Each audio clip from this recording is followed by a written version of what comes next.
check in. There we go. Oh, welcome, sugar. everyone. Welcome to our fifth session of our training. And we're doing a check-in. Some of us have already checked in, but we were on Ruth. Ruth, do you want to check in? How was your buddy call? Anything you want to share about facilitating a circle this week?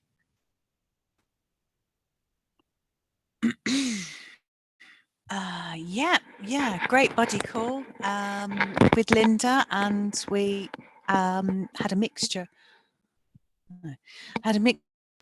of chatting and reflecting back using the process. Can you hear me okay, everyone? Yes, we can hear you.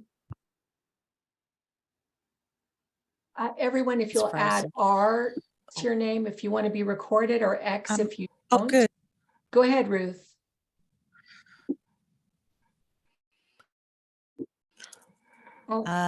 Yeah, I'm using a different computer.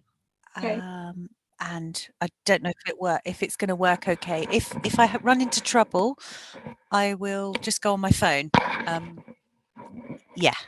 I don't think I've had I haven't had a chance to do an buddy. No, but I will next week. Yeah. Yeah, I'm all good. Thank you. Thank you, Ruth. If everybody will put an X next to your name if you don't want to be recorded, or an R if you don't mind being recorded. And Alex, would you like to check in? How was your empathy buddy call? Did you facilitate a circle? Yes, hi everyone. I did both of my homework tasks. I had a really great buddy call with Bill, and feel like I got lots out of it, and just really value the opportunity to learn from people who are much wiser than I am on this topic. And so I feel like that's what I got out of it. I've also done a couple of empathy circles, small ones that I've been a part of 2 or 3 people, and just kind of familiarizing other people with the concept and how it works. And really enjoyed that too, and got a lot out of it. So it's been a good week. Wonderful. Thank you, Alex. Does everyone know how to go up in the top right-hand side of your square and click on the 3 dots and change your name? Add an R or an X to next to your name? Okay, good. Let's see, check in. D. All right, hello everybody. Hi. So I had a great buddy call with Anne across the pond. We checked in with each other and chit-chatted for a bit, so that was good. For my facilitated event this week, I didn't connect with people or someone one-on-one. What I did was sneak into Larry's empathy circle, and he let me go ahead and take over and do some of the facilitator chores. And whoever recommended this book, thank you. I enjoy it. It's got a lot of resources and quick tips that I can share with clients, so I really enjoy that. And then on the survey that we did, I was asking about certificates, and I did see that there are certificates that are certainly available. So I got that question answered. So good to see everybody. This is great. Thanks. Thank you, Dee. BJ, we're checking in. If you want to add an R next to your name, if you don't mind being recorded, or an X if you don't want to be recorded. All right, and are you ready to check in? No, I am not, sorry. Okay, I'll come back to you. So I know DJ's not going to be here. We're missing George. What about Karen Johnson? Anybody hear from Karen Johnson? I can text her. Is there anyone else we're missing?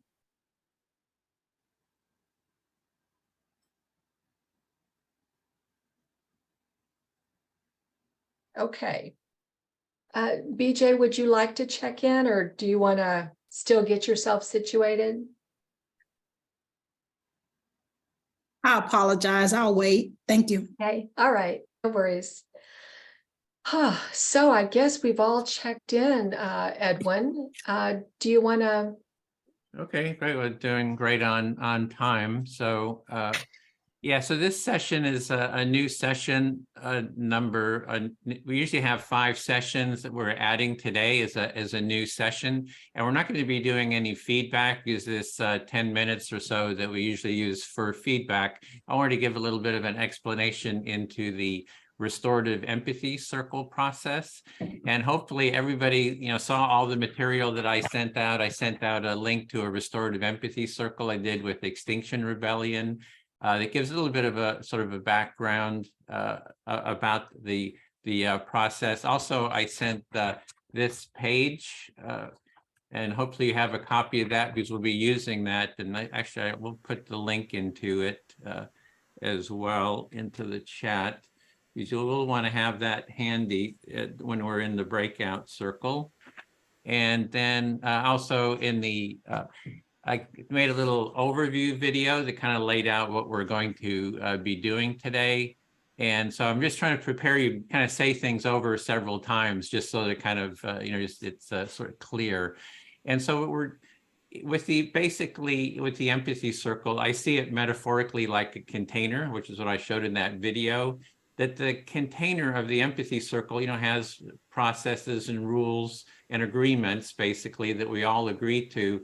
And what we're creating is a container for, in the metaphor was water, a bucket with water in it. And that water, I would say, is an empathic way of being. So an empathic way of being is we listen to each other. We have, there's a sense of connection is created, a sense of understanding. Everyone feels heard to their satisfaction. It creates a sense of trust, a sense of, constructive dialogue. And so that's the container we have, is the empathy circle. Now, as conflict goes up, it's like creating more pressure into that bucket or that container. And what you've been doing in the with the challenges, you've been sort of plugging up the holes. Somebody doesn't quite follow the process.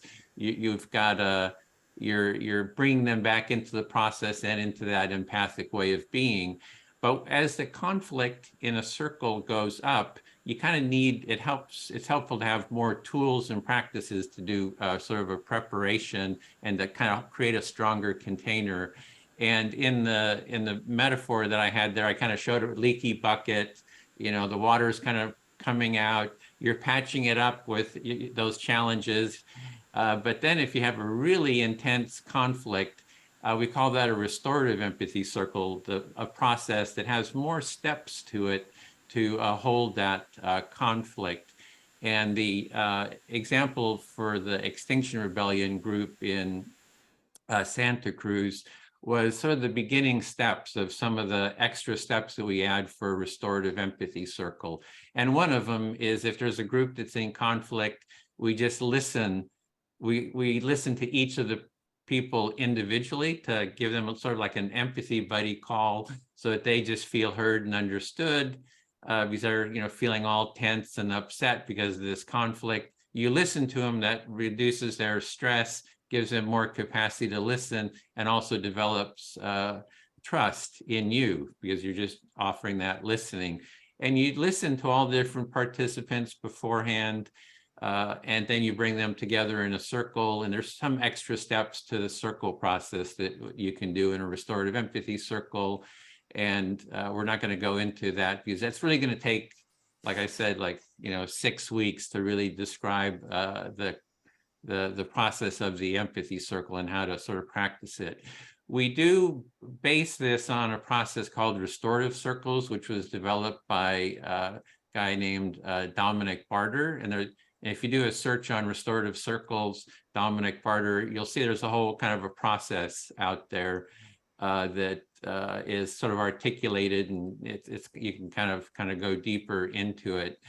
And the difference between this, what we're doing here, and let's say restorative justice, I don't know, Jennifer, somebody held up a book with restorative justice.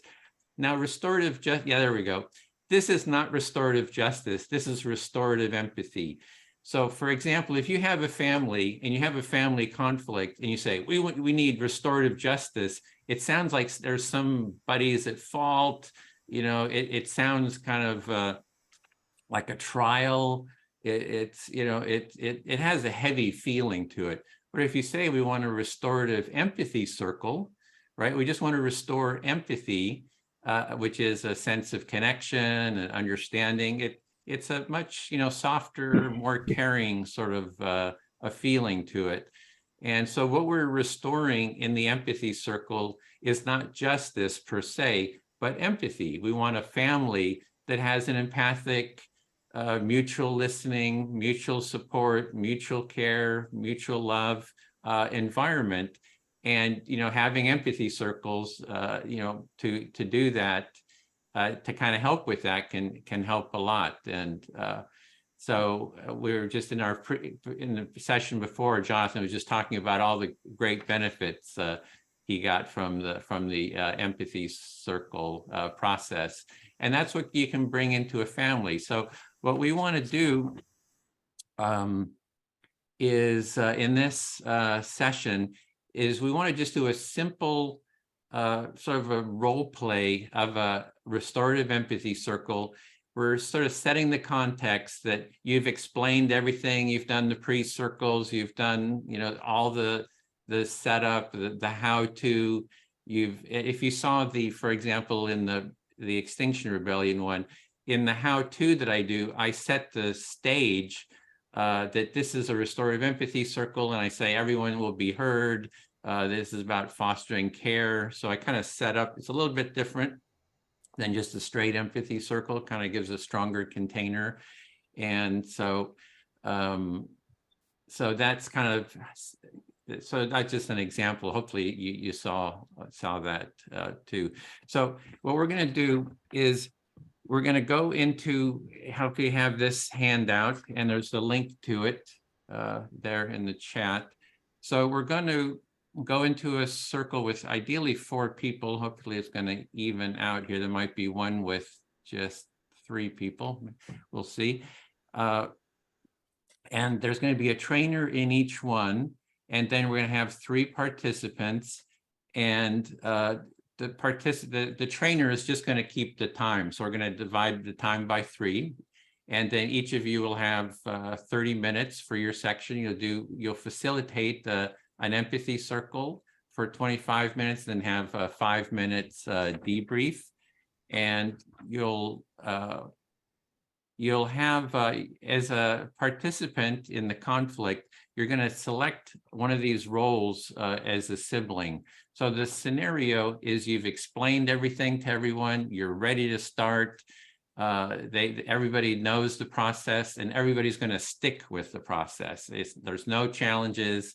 All we want you to do in this session is get a sense of an intense circle, and how, if everybody follows the process,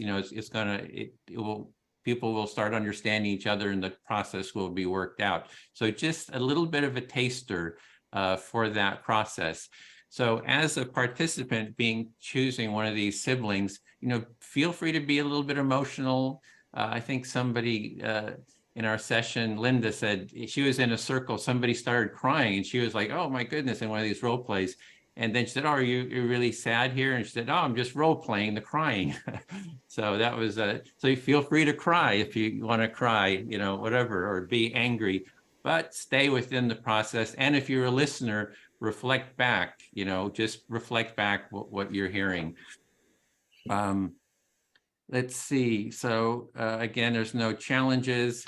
So the scenario is that this family is in conflict about the inheritance. The parents had passed away. The mother just passed away.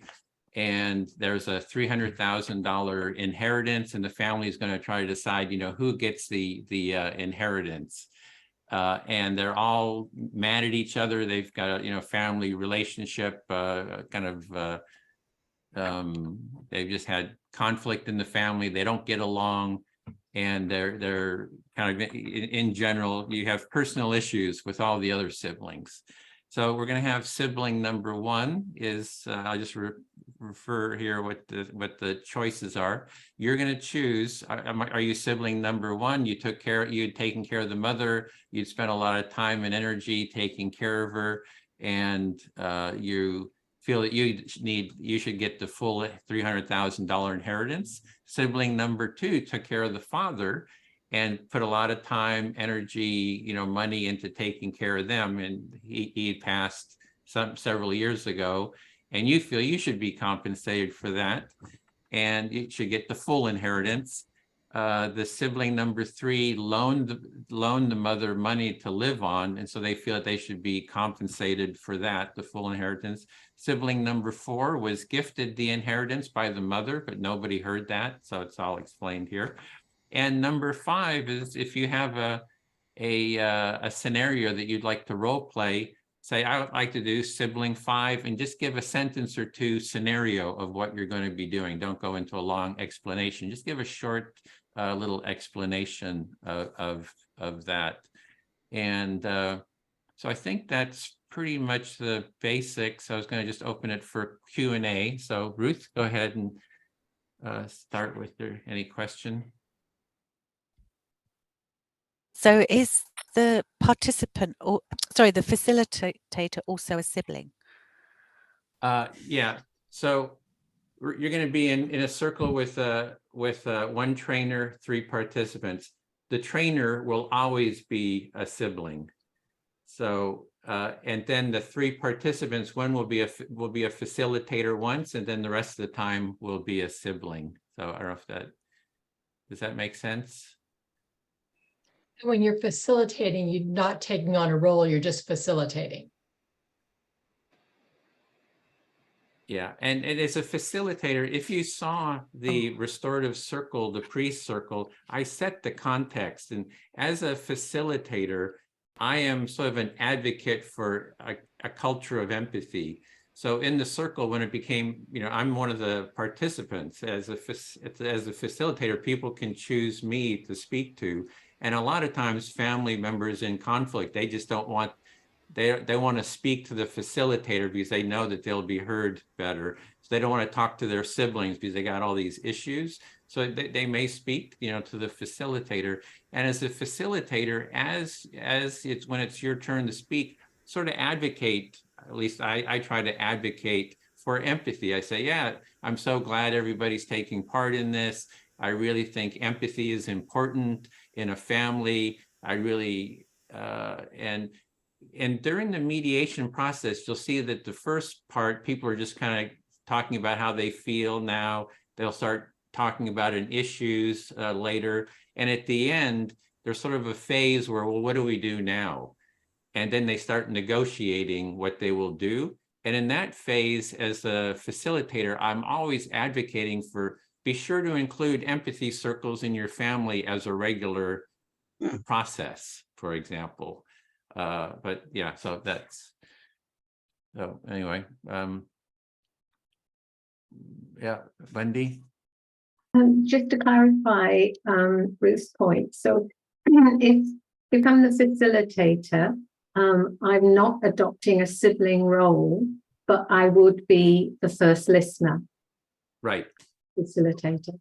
Yeah, yeah. You're not a sibling. If you're the facilitator, you're not a sibling. You're like I think before we were talking, Jonathan said neutral, but I don't see the facilitator as neutral. They are an empathy advocate. You are an advocate, so you're not neutral. You're advocating for empathy is how I see it. So I don't think we can ever be really truly neutral, but we can be saying, hey, empathy is important, and I'm here to kind of create an empathic environment. And how about we all, start supporting, empathy? So. Oh, Jonathan, I see your hand. Thank you. I think this is a very valuable training lesson, and I think we'll know. I'm going to know more after going through it. As a facilitator, and that's what I'm concerned about. I'm not going to have the opportunity because the siblings have been instructed not to break the rules. And it's almost as if I want them to break the rules in order for me to jump in as a facilitator to correct the situation. But I'm going to follow as best I can the procedure. Yeah, we want to ease into this in baby steps. So a baby step is just knowing that the circle can hold a conflict if people are angry with each other. So, be sure to be a little angry or a little emotional, bring a little bit of that into it. But we don't want to overwhelm you. So like if we do the full 6-week training, then we would, go into, dealing with challenges like that. But we don't want to fight off too much in this. This is just sort of an intro, sort of a taster. Yeah. But did that answer your question? You still had your hand up, but. Is it fair game to say, see, this is where we're getting into dangerous territory, to correct someone because they've used a nasty pejorative? It's fine. If you want to use a nasty pejorative, you don't correct them. If somebody uses a nasty pejorative towards someone, just reflect it back. Say, you're an idiot. You're useless. Just reflect back. This is you saying that I'm an idiot and I'm useless or whatever. So all you're doing is reflecting back what's being said. Between two siblings. Between two siblings, or they can say you're an idiot too, and that happens at a facilitator. As a Well, facilitator, people will start attacking you eventually too. So Linda laughs because she's a mediator, and I'm sure I see BJ as a mediator is smiling too. Thank you, Edwin. Okay, Sally. Any chance we could get like a little fishbowl? I know that it takes up time, but maybe it's warranted. What's a fishbowl? Oh, to watch. Well, this is going to be the fishbowl because we're going to record one of these, and it's going to be a recorded fishbowl. So this will be helpful for future sessions to be a recording. So yeah, I think it's better that we actually just step into it and everybody just do it. Mhm. Okay. Yeah, I think we just need to remember this is a safe space, not a perfect space. So Yeah. If you're going to record, do you want to have all the actors and actresses in one room? Because like Bill, I'm not the best actor or actress. Yeah, I was going to be, yeah, I'm here. We have one room with 3 people that I was going to join. So it would be, I could join with Linda. If I was the trainer in that, would you be willing to just be the facilitator? I think it would be good for kind of the recording too. So I'll join your group. Okay. I'm guessing Kara's a good actor. Well, so I got Jennifer, Jonathan, Linda is the recorded group. Are you okay with that? Okay, great. Okay, we still got about 6 minutes before we can go in. So any other questions, or we'll. All right, great. So we'll go in a few minutes early. So you'll do your 30 minutes. You'll have 5 minutes, maybe at the very end, take that 5 minutes to do a little full group debrief. And I think we're ready to go. And everybody's got just the main thing is that you select which sibling you're going to be, that you know what those sibling roles are. Okay, great.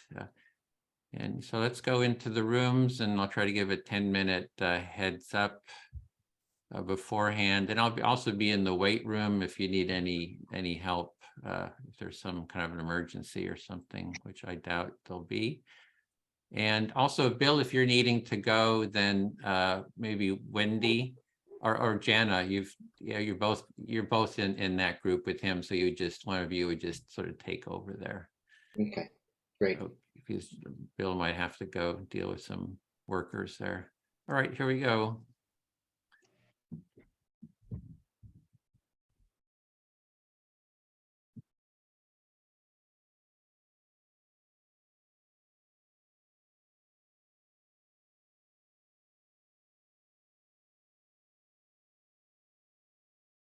Okay, Jenna should be going into, there we go. So, okay, so I'll be the trainer here. I'll keep the general time. And so I'm just we've explained everything. So the first step is, what role would you like to do? Jonathan, sibling, which sibling? You're muted. Could unmute. I'm going to create a person. And can you explain just in a sentence what that persona is? I'm going to reach back to our childhood, and I'm going to list every grievance I hold against each of my siblings and how I supported them financially, emotionally, and that my claim on that money, it has priority by time. Okay, we got it. Great, excellent. You are really into it. Linda, sibling, you're muted. Sibling 4, I'm gonna be, Mama told me the money was mine. Jennifer. I was also going to create a role. So is that possible to have 2 created roles? Yes, just Okay, okay. give us a 1-sentence Because this line. is, for me, the easiest thing to do is just kind of be myself, and I wouldn't care about the money. So I'm just going to be that person. Like, y'all do whatever with it. Okay, you know? okay, great. Excellent. So thanks everyone for being here. I'll be the first listener. We've explained everything to the process. Who would like to be the first speaker? Oh, and could somebody keep time? Oh, whoever's facilitating will keep time. Oh, yeah, who's going to be the first facilitator? I'm not explaiing it right. You're going to I'll be the facilitate. first. Okay. I'll Oh, be so the first. no, you're the facilitator. So you don't take a thought you- sibling okay. role. I'm going to Oh. take, I took care of mother. I'll be number 1. Okay. Yeah. So I'm the facilitator. I'm gonna keep the time. We have 5 minutes for each. And Oh, can we make it 3 minutes? Just because, 3 just so we minutes. have more turns. Yeah. Okay, so we're gonna have 3 minutes, and I'm trying to get my timer set here. Okay, 3 minutes and 1 second. No, 3 minutes. So as the facilitator, I don't have a role. My job is to keep the time, 3 minutes, keep to the process, and I will be the first. Do I participate at all by being the first listener? You're the first listener, so you're an active participant. Yeah. Okay, all right. Okay, Jonathan, you can go. You want to speak first to me? I've been trying to speak now for years.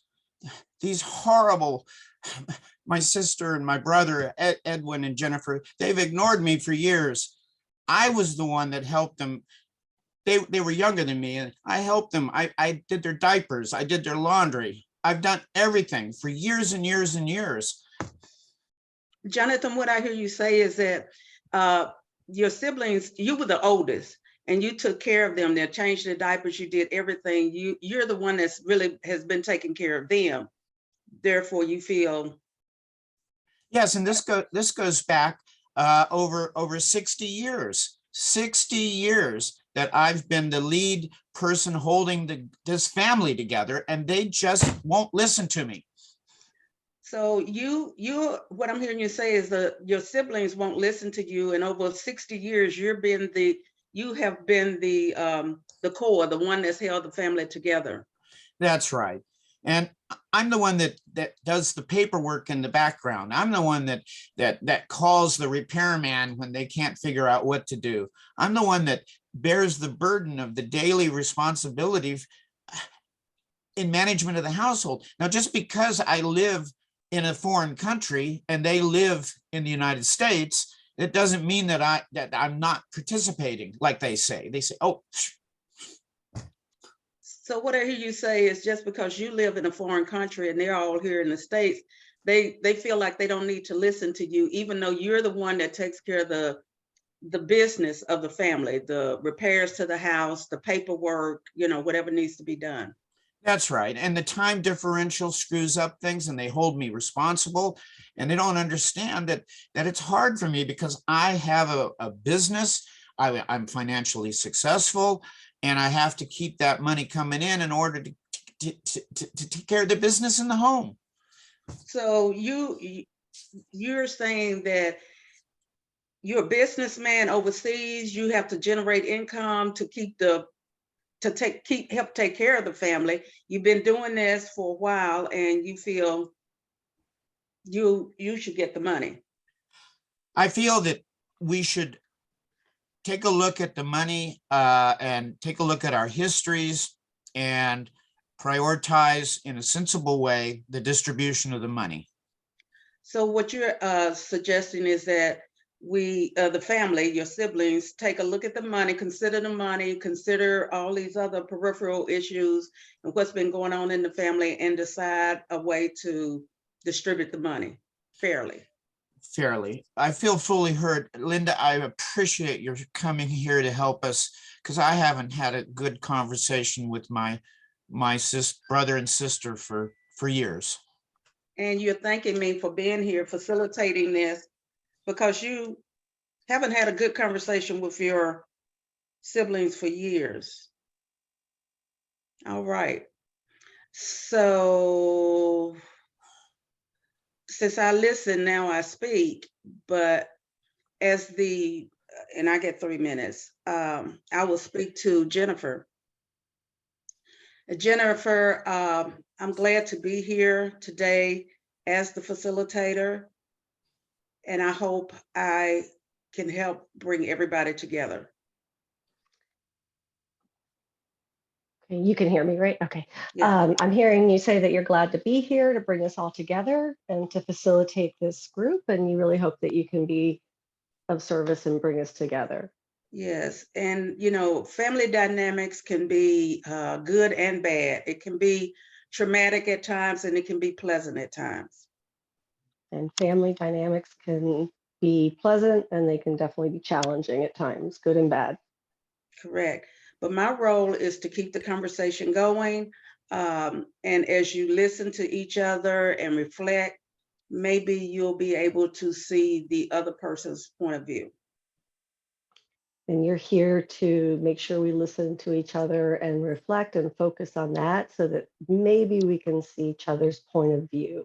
Yeah, it's called being empathetic. When you consider your brothers and sisters and how they see things and why they see things, maybe it will make the discussion about how to handle the inheritance a little bit more tolerable. So you're saying by bringing in some empathy and seeing each other's points of views, that if we bring that process into the inheritance conversation and conflict in the family, that it should, if we could just see each other's points of views, that possibly what will open up is a sense of empathy, and we can kind of get somewhere in the conversation. Yes, I'm going to, I don't have a dog in the fight, except for I want you all to come together as a family, if you can, if you choose. So you're not here to take sides. You're just here to make sure that if we can and we choose to, that we have a safe place to come together as a family, as you're facilitating. Yes, and even if you still at the end cannot come to an agreement of what to do with the inheritance, hopefully this will be an opportunity to open up the communication and between all of you, and eventually, come together as a true family unit. So even if there's no resolution today, the hope is that it is opening up at least a path to some kind of a resolution that's satisfactory to all parties in the future.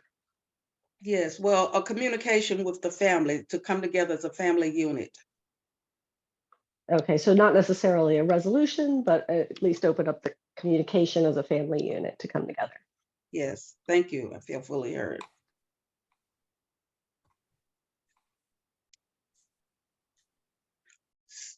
So Okay. now, yeah, the listener becomes the speaker. That's right. All right. Let's see, which brother would I like to speak to? I'm sorry, Jonathan. what was your role again? I am the sibling. I created my own role, and I don't care who gets the inheritance. Okay, all right. So Jonathan, I want to fully acknowledge you for your contribution to this family and the role that you've played in it. Oh, Jennifer, I hear you saying that you're acknowledging my contribution. And the role that you play in this family, because I think that a lot of times that seems to be overlooked. And I hear you saying that you do acknowledge the role that I have played in this family, and that you say, gosh, maybe we have overlooked it. And when you said about that you're overseas and we're here in the States, I guess I'd never considered really how much it does have to do with that. I hear you saying that you hadn't thought about before the difficulty of my having to be overseas, and the time differential and the problems that I have coordinating things with the American vendors and services and the grocery stores and the repair people. Yeah, no, it sounds like a big hassle, and I can hear that it has weighed heavily on you. I hear you saying that you heard me say that it weighed heavily on me and it hurt me. Yeah. And I feel that I really want to, work with Edwin and see how we can come together as a family and get you whatever money you want, whatever works for the two of you. I am willing to agree to. And you're saying that you're just going to go along with the flow. Yeah, I am. And thank you. I feel fully heard if I can end early.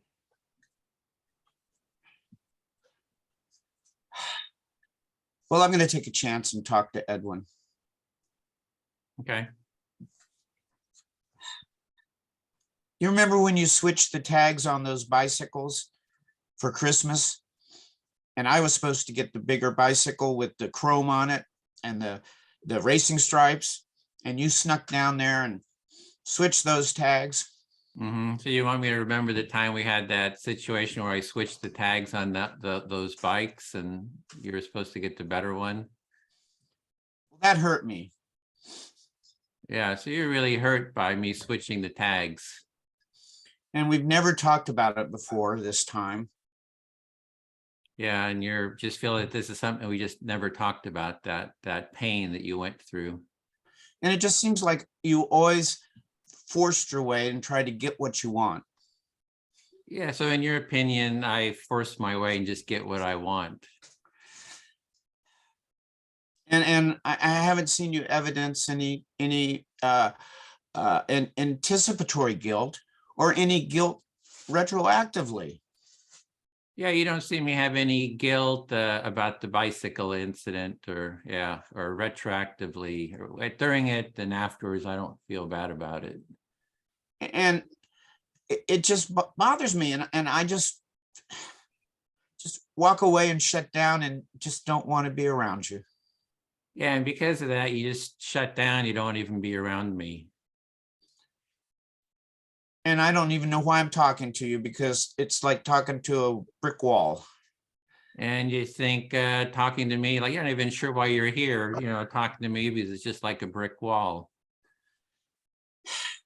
And Jennifer never came to my defense. All she was doing is, oh, let's go with the flow. And yeah, you're just on your own. Jennifer's not defending you. She just goes with her own flow as usual. And I don't want all the money. I just want the money divided fairly. Yeah, you're saying you don't want all the money, you just want a fair distribution of it. And a thoughtful distribution. Yeah, a real thoughtful distribution. And I'm hoping that maybe we could achieve some peace in the family after we go through this the procedure. I mean, we got to deal with the insurance company. We got forms to fill out. I don't even know how to even start adjudicating mom's will. I mean, where do we got a house to sell? I mean, gosh, and you're going to be the one that's going to be here that has to take care of the business, because I'm stuck overseas and I can't do it. And how can you do it if I can't trust you? Yeah, I got you think that I have to deal with all the kind of the financial issues, and how can you leave it up to me if you can't trust me? I guess I feel heard for the Okay. first time. Well, I'll speak to Jennifer. You know, Okay. Jennifer, don't give me this goody two shoes kind of a approach. I mean, I think you're really full of shit here. Ooh. So I'm hearing you say that you sound frustrated with this goody two shoes bullshit act that I put on, and you see right through it. Yeah, you know, Jonathan's talking about the house. You know, the mom and dad sold the house and you borrowed the money. It was like $500,000, and then you spent it all on drugs, and then it was on rehab. And I think you owe us that $500,000 because you borrowed that money from them, and so you owe it to us. So, you know, stop playing this goody two shoes like you're going to be the one that's going to, you know, whatever happens with that $300,000, you owe us $500,000 because you borrowed it from mom and dad. Hmm. So I'm hearing you say that in part of the whole goody two shoes thing is that you want it to be known that I actually, you know, owe the family $500,000 because I borrowed it from mom and dad and blew it all on drugs and rehab. That's And right. so, yeah, so that's, Yeah. yeah, that's what I'm hearing you say. Okay. Yeah, and so, you know, I don't even know how to deal with all this stuff. It's this family is so dysfunctional. It's like Jonathan's, oh, you know, I cleaned your diapers when you were young. I was cleaning mom's diapers for the last 6 months. And where were both of you? You know, where were you? It's like, oh, Jonathan's off, you know, having a good time overseas, and you're off there with your new age friends and stuff. You know, where were you dealing with the real reality of mom's situation? I'm hearing that you're questioning where we were in the last 6 months of mom's life when she needed that kind of really intimate care. That must have been like really, you know, infuriating to not have us be around. And yeah, I'm hearing that you had to go through a lot. And who cares about, you know, Jonathan cleaning our diapers when we were kids? 60 years ago. Yeah, who cares He's about going to that? cash in on 60 years of, you know, 60 years ago, he changed a couple of diapers and he's going to cash in on that for the next 60 years. Give me a break. So yeah, so it was 60 years ago. Come on, you know, let it go. Yeah, it's just, it's too much. Yeah, I feel heard. This Okay, is that's our so time. dysfunctional family. Can't believe it. All right, but Edwin, would you be my listener now? I'll try. I'm so upset. Okay, thank you. So I'm actually really happy that we have all taken the time to get into this group today. So you're glad we're here and just have kind of finally gotten together in this group to talk And I about know that things. Mhm. it's very dysfunctional, our family, but in my experience, I haven't seen a family that I got to know really well that is typical. So you haven't found any sort of a typical family. I think you're saying they're all sort of have some dysfunction. But I think the important thing is we actually got here and we're communicating. And at least we're here, or at least we're talking where we hadn't been talking before. I think that's huge. And I hope that we can come away from this, if we don't have a better understanding, then at least we can acknowledge ourselves as people for breaking through something that most families can't come together to find a way through. And you're hoping that at least we can acknowledge each other and, just have some kind of a breakthrough here that, most families don't even have these kind of breakthroughs. I think it takes a lot of courage to be vulnerable and authentic and, sometimes break that character that we have with each other and really listen to each other.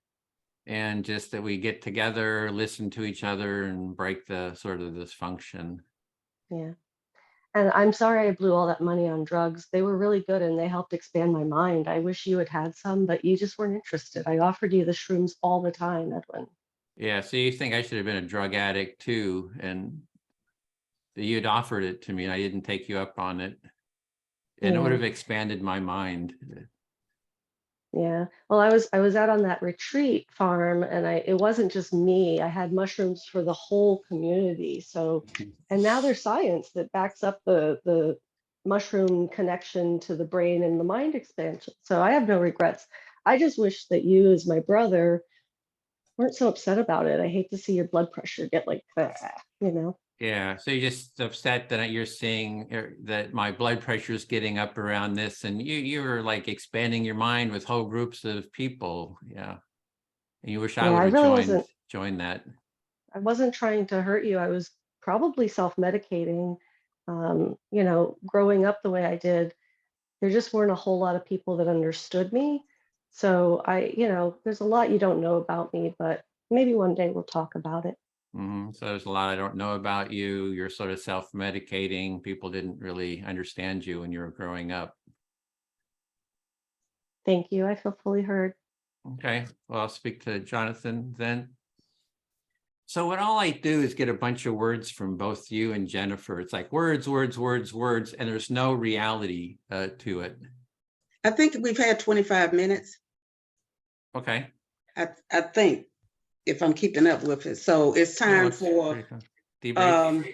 Yeah, quick debrief. Great. I was just ready to strike it. That went fast. That was so good. I know you're ready to let it go. Okay. All right. Let's just how did you feel? What were you thinking? Is this a good process? Whatever.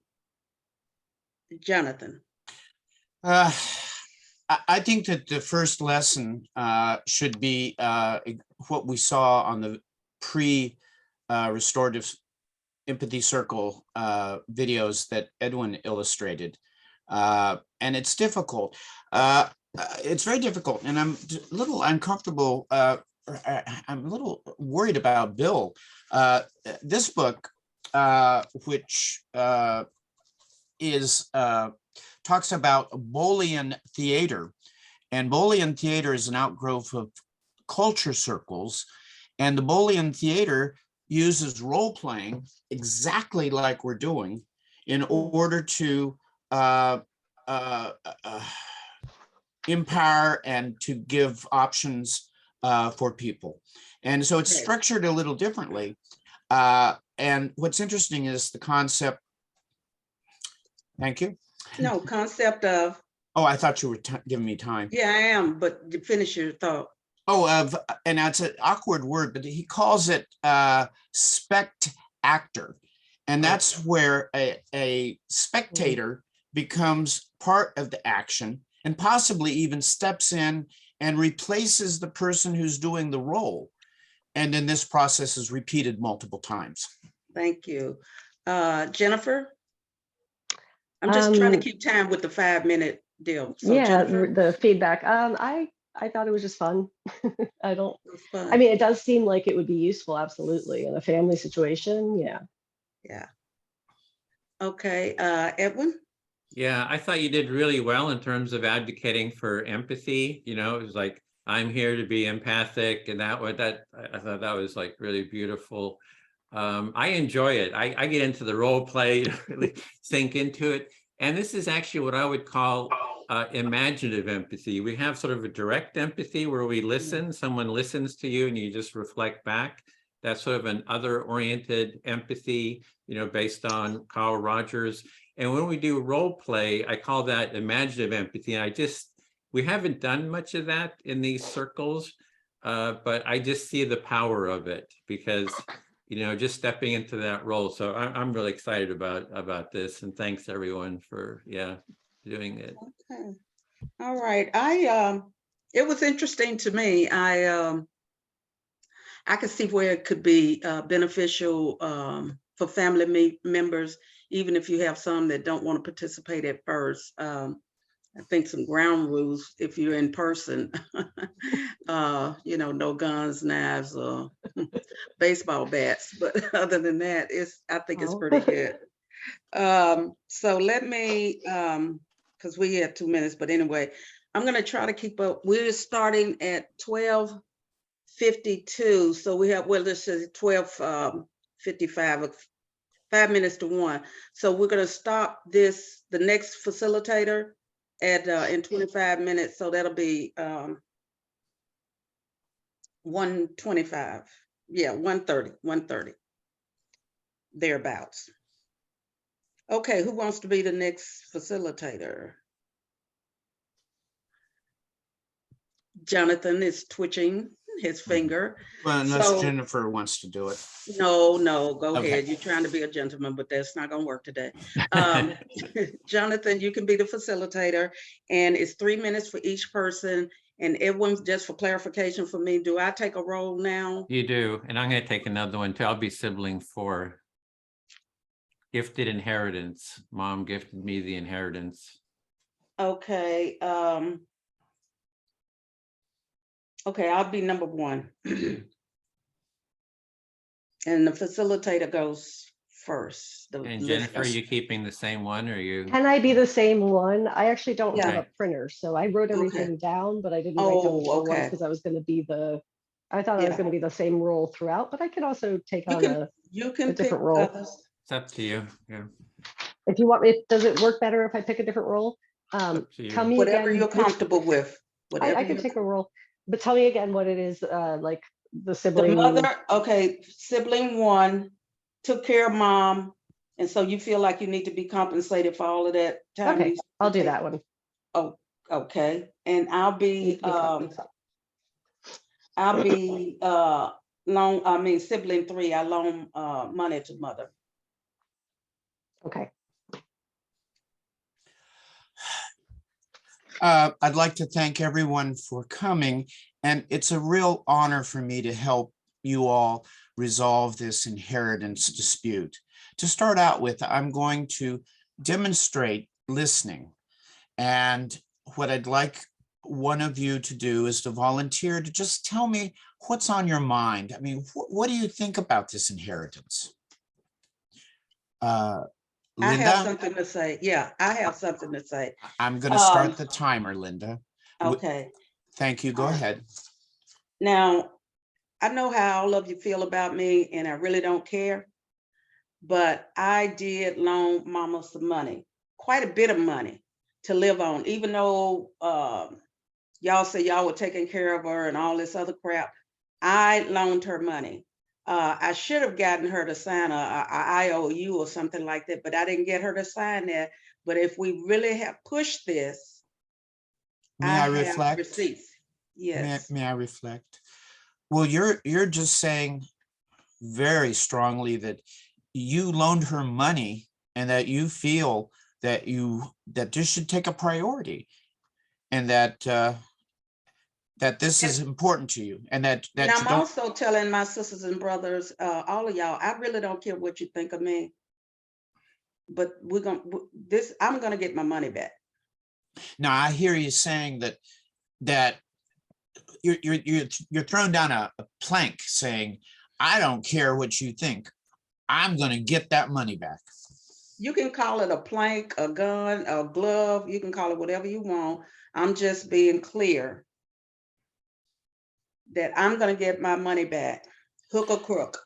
Okay, so I hear you saying emphatically that you ain't fooling around and you're going to get the money back under all circumstances. Yes, I have receipts. I have bank transactions where it shows that money was transferred from my account to mom's account.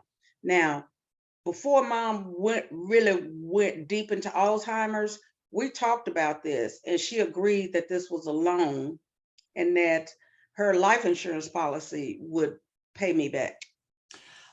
So I hear you saying that you have documentation that proves that you gave your mother money, and that before she progressed in her Alzheimer's, she had agreed to pay you back out of the life insurance policy. Yes, and it just didn't start when she went into Alzheimer's. So we're talking about 2 or 3 years of me loaning her money. So when I calculate the amount that I loaned her and the interest on that money, it comes to about 200,000. So I want that, and then y'all can take the rest of it and do whatever you want with it. So you've run the numbers, and you figure that out of the 300,000, 200,000 will cover what you gave her and the interest. And we're just about out of time. I don't have my time card. I got it, 38 seconds. I got 30 seconds. So I just want to make it clear to everybody here. We can talk all day long, but I'm getting my money. Well, thank you. And as the listener, you now have an opportunity to speak, and You're the listener. You're the listener now. You speak. And this is why we do this. Yes, and as a facilitator, you advocate for empathy. Got it. I'd like to speak to Jennifer.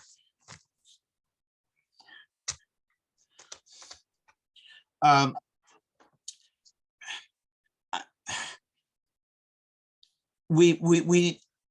first step to resolving this is going to be for each of us to listen to each other. And that's why we are going to be spending the next half an hour taking turns. Okay, so you're saying that the reason we're here is to listen to each other, and that's why we're going to spend the next half hour taking turns. And maybe it's best, in my opinion, that we not get too specific, because we just have gotten so separated as a family that we couldn't even sit down and agree on what time we're going to have dinner. I'm kind of confused now, because are you the facilitator or are you a sibling? My mind slipped. So I can reflect that, but I'm going to Sure, that was a adjust my mistake. thinking. That's okay. So you're hearing that we can't even get to figure out how to sit down for dinner. So you're not sure how this listening thing is going to work with us. So, and not to get too specific. Yeah. So what I'm trying to advocate here is that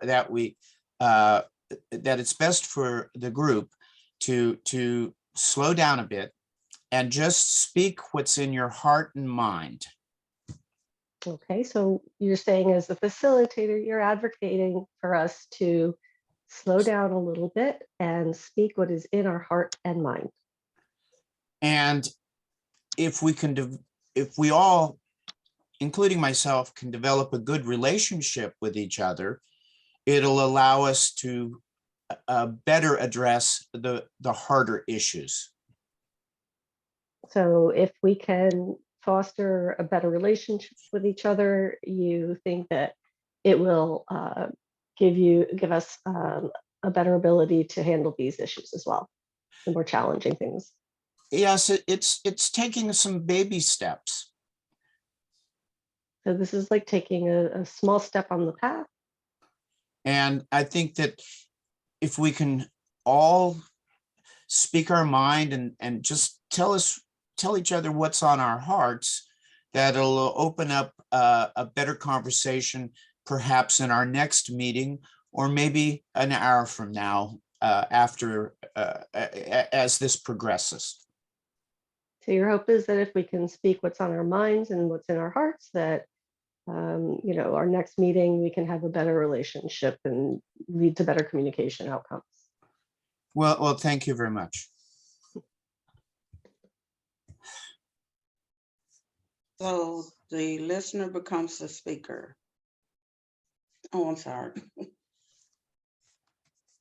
Okay, yeah, okay. I'm the speaker. Okay, who am I gonna get to Restart. listen to me? Linda, will you be my listener? Yes, Jonathan, are you keeping time or you want me to do Yeah, it? I just punched the button. And Oh, okay. Okay. It's my little Okay. time card, Okay, kind of. so I'll be glad to listen. Well, I just want to address what I heard you say earlier about the money you let mom. You say you want to talk about, I'm sorry, I didn't hear you. I want to address what you said earlier about the money you lent mom.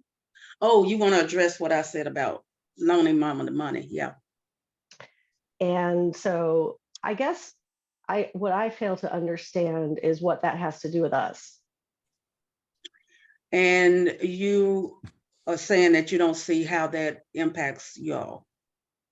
And I understand that she owes you money, and interest, but I didn't know you had you were in the business of banking.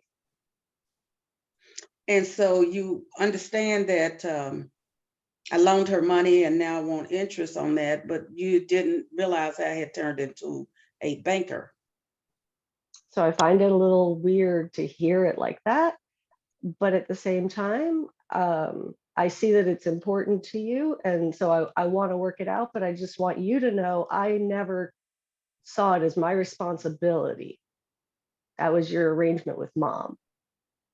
Okay, and you want to work this out, but honestly, you never saw it to be your responsibility or your other brothers and sisters, y'all's responsibility about me loaning mama money.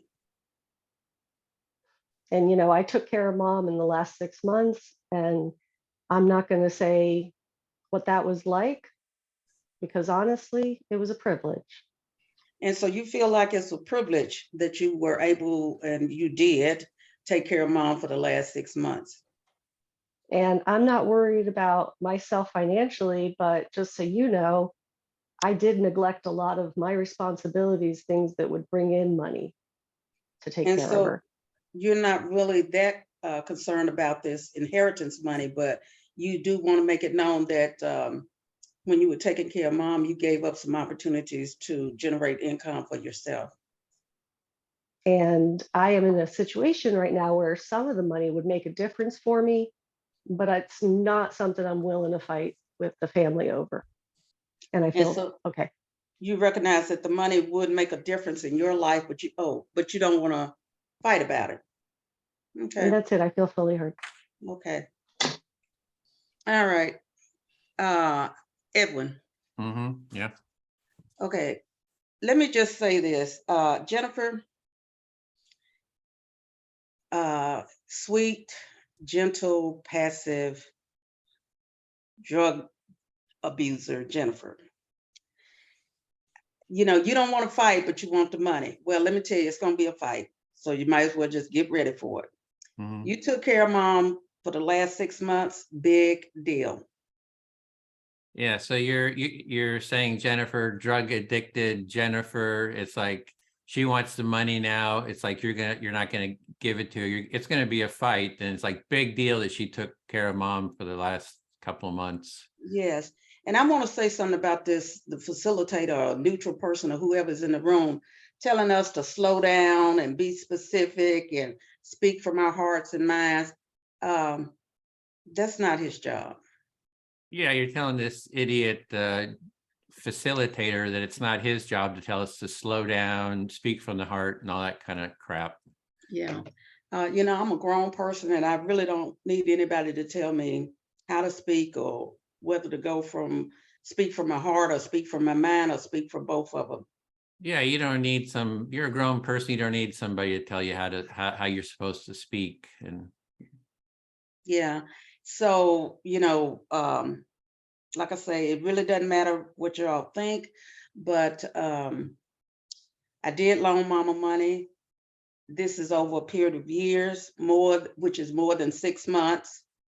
You say it's not your responsibility, or Jennifer said it wasn't I guess she was speaking for you too, brother, that it wasn't your responsibility or her responsibility to, pay that loan back. She might be right, but her life insurance is her life insurance. Therefore, is the life insurance proceeds that should come to me. Yeah, so the life insurance proceeds should come to you because you loaned her the money, and forget all the other stuff that Jennifer is talking about. Yeah, and Mom and I talked about this, and she, assured me that when the time came, and I'm so sorry that she's gone. I miss her every day. I really do. I wish I could pick up the phone and call her, but I can't. But I do remember her telling me that the money that I was loaning her would come back to me through her life insurance policy. Yeah, so Mom told you, and you really miss Mom, and it's like she told you that money would come back to you from her insurance policy. So she told you that. Yeah, and I'm gonna stick to it. Yeah, you really want to stick to that agreement. Yeah. Okay, I'll speak to Jonathan. Yes. Yeah, I think we've chosen the wrong facilitator. I have to agree with Linda. I think we should just can this whole thing and get a different facilitator, because I don't think you know what you're doing. I hear you're saying that we need to get a new facilitator because the current facilitator doesn't know what he's doing. Yeah, and that's you. You're the current facilitator. I don't think you know what you're doing. And I don't need anybody telling me to speak from that out of the heart. I don't need any of that new age junk talk. It's like, see, I think we're ready to fire this guy. Not only should we fire you, we want our $500 back for that we paid you, to facilitate this. I hear you saying that you're very dissatisfied with the services my company's providing, and that not only are you complaining, but you're not going to pay. No, we've already prepaid you. We want the money back. I hear you saying that you want a refund. Yeah, and I don't know, it's like, where did you learn to facilitate? I mean, this is like the worst facilitation I've ever seen in my whole life. I mean, Linda, I think, really agrees with me. She's like shaking her head. I mean, it's like, how did we get you? Where'd you come from? I hear you saying that you're incredibly disappointed with what's gone on in the last session, in this session, and that you're saying, well, where in the world did I come from? Who trained me? Do I have any legitimacy being here? Yeah, so I just want to, kind of talk about just, firing you and getting our money back, and just, can we do that? So, yeah, I feel heard. If you just reflect that, I'll feel heard. So you're saying that all you want to finish up with today is firing me and getting our money back? Yeah, I feel heard.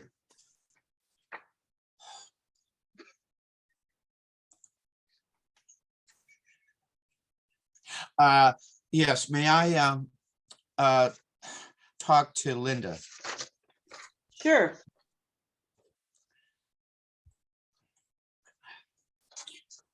Well, Linda, I would like to advise you, or I'd like to share with you, that part of what we're doing here is learning how to listen and reflect another person's emotions. So you are telling me that what we're learning here is how to listen and reflect another person's emotions. And Linda, you're saying that you don't care, and that you're just going to go ahead and do what needs to be done to satisfy you, is missing the point. The point being is taking some time to actually listen to your family, your other members in the family. And you're saying that I'm missing the point. You as a facilitator are saying that I'm missing the whole point of this session, because it's about taking my time and communicating with my siblings. Yes, and so I would like you to, as I said before, slow down a bit and prioritize just hearing what your family members are saying and not pursuing the end goal, which is, of course, getting fair compensation for the money that was loaned. And as a facilitator, you are telling me again to slow down and pay attention to my siblings, their concerns and their wants, and with the end goal being able to agree on the dissemination of this money.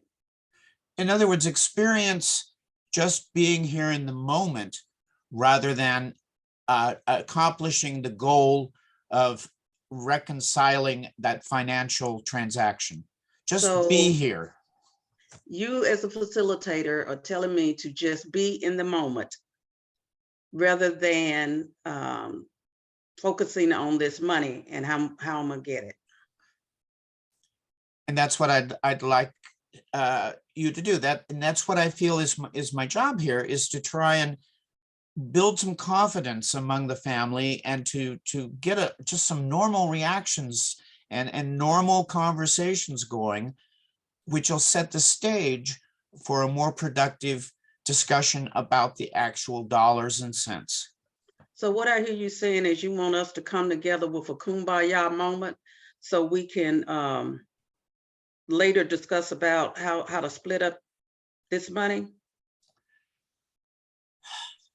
Linda, I thank you for listening, and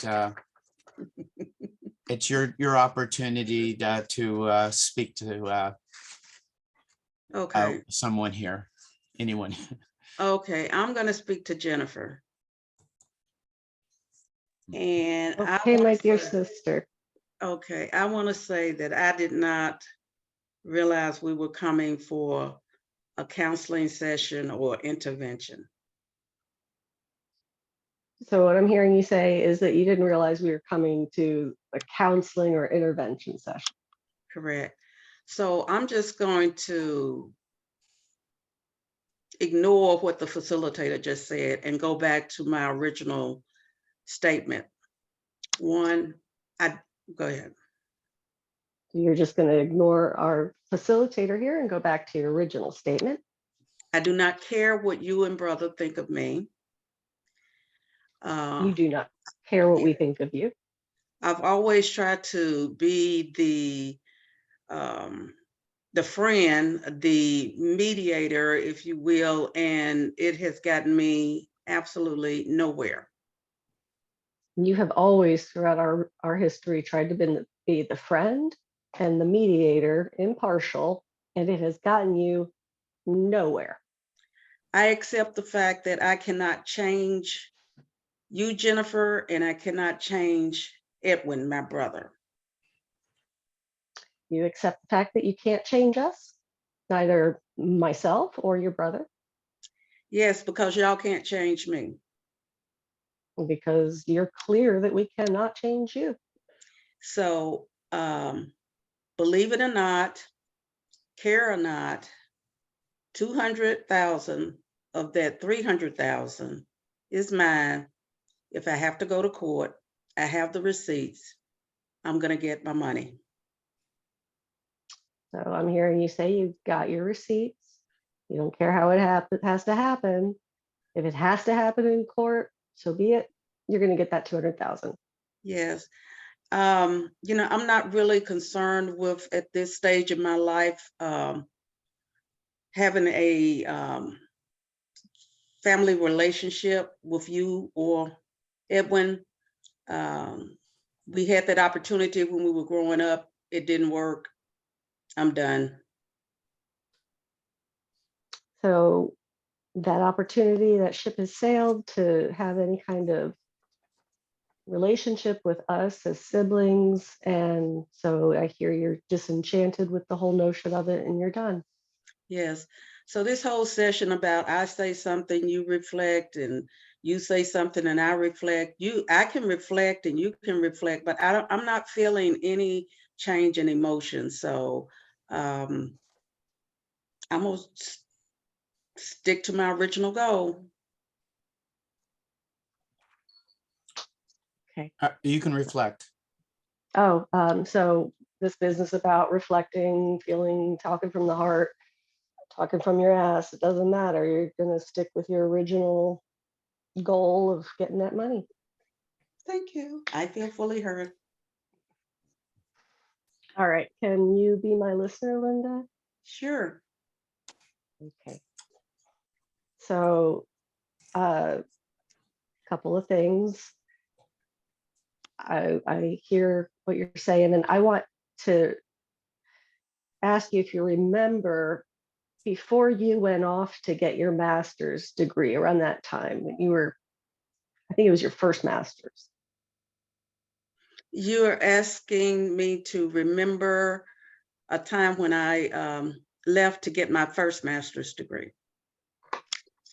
And I was real strong, but I didn't want to see you go. You know, I wanted you to take the opportunity, but I was real sad. You were sad to see me go, even though you considered yourself, what I hear you say, strong at the time. Yeah. And my acting career was just taking off. So I just wasn't thinking about a future where anything was going to be a problem. So you were focused on your acting career and you thought it would just take off and you didn't anticipate any problems in the future. And I kind of have a little secret to tell the family. And you kind of have a secret that you want to share with the family. It's kind of funny. It's not a big deal, but during those couple of years when you were out there in Michigan, I didn't know this, but Mom had a gambling habit. So you want to share with the family a secret that's kind of funny, but maybe it's not. But while I was away in Michigan getting my first master's, Mom had a gambling problem. And she hid it from me, and she even hid it after it was over because she just was so embarrassed. She never wanted y'all to know. She was you're saying that Mom was embarrassed. She did not want us to know that she was addicted to gambling. And I lent her over $500,000 of my own money at the time because it wasn't a big deal at the time. And what you're saying is that you loaned Mama $500,000, but it wasn't a big deal at the time. She just kept telling me it was going into the church and she was fixing up the church, and you know how she was. She kept telling you that the money that you had loaned her was going toward the church. And I was too busy to even notice. But she was just lonely and gambling. And you didn't realize that she was lying to you. But you figured out she was gambling. The last thing I want to say to you is I want to fire this facilitator too. I'm with you. We can speak our mind just fine without him. What is this, $500? Let's put that back into what she owes you. I agree. And so you want to fire the facilitator too and just forget the 500. Thank you. I feel fully heard. So okay. Go ahead. Linda, it's now your opportunity to speak to someone. Okay, I'm going to speak to Edwin, my brother. Well, here we go with Jennifer. Yeah, here we go again with Jennifer. Yeah, mild-mannered, passive. I think she's more passive aggressive than passive. Yeah, she puts on a role of passive, but it's really passive aggressive. Yeah. Yeah, this 500,000, now she's saying that she loaned Mom. I don't know where I almost laughed. That's too funny. It's too funny. This 500,000, like, where'd that come from? Yeah, she's in the heroin, cocaine, whatever that stuff is. They shoot up the nose or in the vein. I don't know what it was. Where did she get 500,000? Yeah, it's like, Jennifer is that drug addict, which we all know. And it's like, where did she get all this money that she lent Mom? Yeah, like, really? Really? And to fix up the church.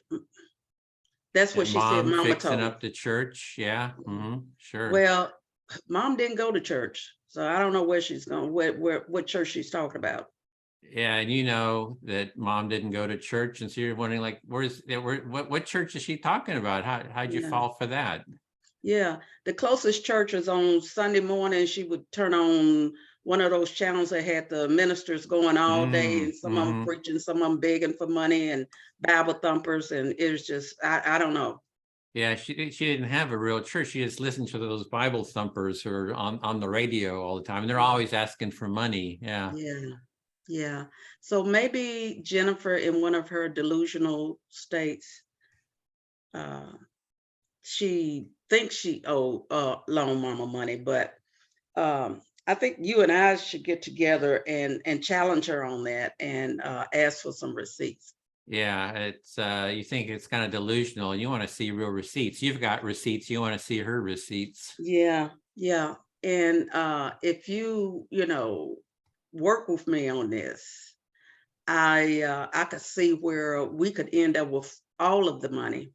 So maybe you and I And should just work on this and we'll just get all the money because yeah, yeah. and split it, 150,000 a piece, and let Jennifer go back to her imaginary world. Yeah, yeah, that you and I could just split the money and let Jennifer do her imaginary world stuff that she does. Yeah, so because I'm determined to get this money, and if Jennifer fell for Mama's story about $500 to fix 500,000 to fix up a church, I don't think it's going to be too hard for us to convince her that she gets nothing. Yeah, if Jennifer is so gullible, she's going to fall for mom's, $500,000 story. Like, it's not, she's no contest for us just dividing it between us. Yes, so that's all I have to say. We can plan later how we do Yeah, this. so, okay, and, all right.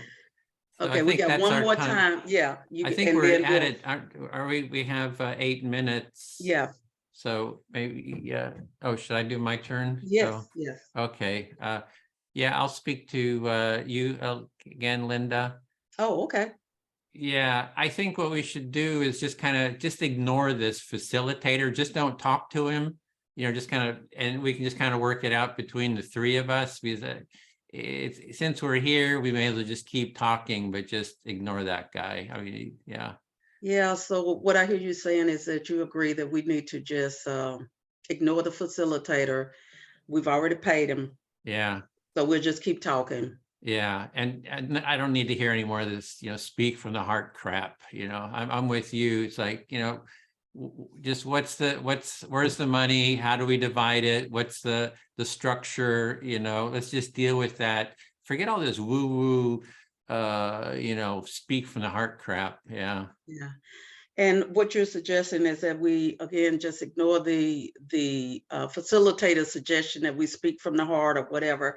And the three of us will get together and we can work this out like we've always worked things out. Yeah. So, if you can show the receipts, I'm willing to go with just the bookkeeping. If Jennifer can show some receipts, I don't think she has any receipts, so if she doesn't have the receipts, too bad. I mean, it's not going to hold up in a court of law. We don't want to go to the court because it's going to have to pay for lawyers. And that's going to cost, it'll take up it's going to take up half of the inheritance. So if we can just work it out, we're going to save legal costs. And I'm with you. If you can show those receipts, I think I would, even though she actually offered it to me, but she didn't give me any written documentation. So maybe we just go with, if you got written documentation. If you don't have the receipts, then we got something else to talk about. Okay, so what I hear you say is because I have the receipts, you're willing to work with me in terms of documenting what money is owed to me as a result of the loans. And it's cheaper for, what I hear you say, it's less expensive for us to work it out among the three of us, as opposed to hiring a lawyer and going through a lot of costly litigation. Yeah. So I think that's sort of it. So we just got to figure out how to deal with Jennifer. She's always been a troubled person, with those drugs and, doing all that that group drug stuff, she wants to expand her mind and all that kind of stuff, but it's just kind of rotting her brain, really, is what it's doing. And so we can just go forward and figure this out. And then while we're doing strategizing, we can also strategize how to deal with Jennifer in this whole deal. The person that wants to use mushrooms to expand her mind. Yeah, expand her mind. You got it. Yeah, let's buy a little plot and let her grow some mushrooms out there all by herself. We can all go into the mushroom business. Yes. Okay. All right. So those, now we can debrief. We can. That was fun again. It was fun again. And I didn't even want any of that 500,000 back. Well, okay, good, because you're not getting it. Let me say, I think Jonathan did a good job when we were attacking him as the mediator. Jonathan was a great sport. And sometimes that will, happen. They'll turn on you and say, well, you're not being neutral and blah, blah, blah.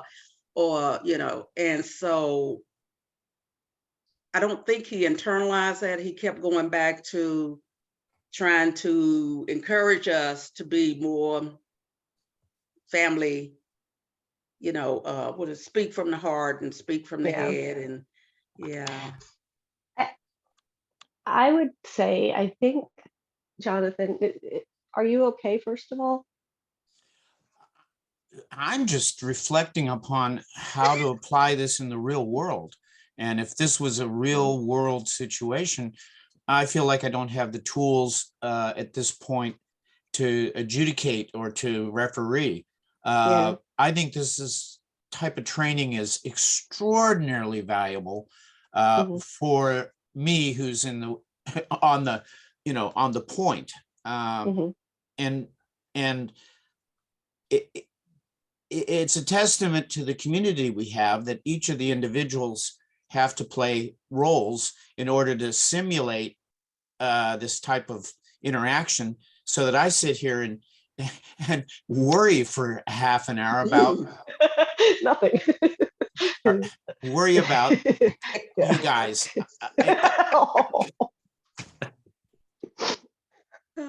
Are you okay? Your heart. Oh my goodness. That's so sweet. Oh gosh. Well, I'll jump. Are we finished, Jennifer? Or is there more? Sorry. No, I have more, but I can. Oh, well, let me. Yeah, it was nice that you picked up on his. I was like, oh Lord. Yeah. So with the facilitation, you don't want to tell people how they should speak. It's like no from the heart, none of that kind of stuff. It's like you're free to say whatever you want. Because as soon as you start telling people, it's like I'm thinking, who the hell is this person telling me how to speak? It's like, it's even if you say from the heart, it's like that comes from a certain, sort of philosophical community. Judgmental, like, you're judgmental. Oh, you're thinking I'm not speaking truth. I'm not being nice. Right. Oh my God. Yeah. So I never tell people how. It's like, say whatever you want, whatever's on your mind, and that's fine. Yeah. Speak from your heart, speak from your ass. I think you mentioned that, Jennifer. I think Jennifer did that. I tell people that speak from any part of your body that you want. Okay. Oh, is that something you wanted to say something? Or was that... Well, I wanted to say that yesterday and the day before yesterday, when I was reviewing the videos you suggested, I was marveling at your composure. And you came up over and over and over and over and over again with appropriate, non-judgmental, as you've pointed out. And my mind, we need repetition. It's important to do these training sessions over and over again. And I see the purpose behind training, because you guys, whether it was fake or not, or a simulation or not, you pushed my buttons. But at least I returned to trying to smooth things over rather than to take it personally. So my learning experience is to go back and study those videos again and steal some of Edwin's reactions and lines and study him as a role model. Yeah, Linda, you're muted. Okay. Let me just suggest, Jonathan, that because this, as a mediator, it has happened, not frequently, but it's the person that's doing it, turning it to you, the facilitator and the media, they're deflecting or projecting. And if you remember that, you remember your role, you're standing outside watching this chaos go on. And so you just keep saying, but my goal is, or what I'm here for is, and recognize that what they're doing is, rather than dealing with the issue on the table, they're deflecting and start, focusing, throwing all their animosity on this neutral party that does not have a dog in the fight.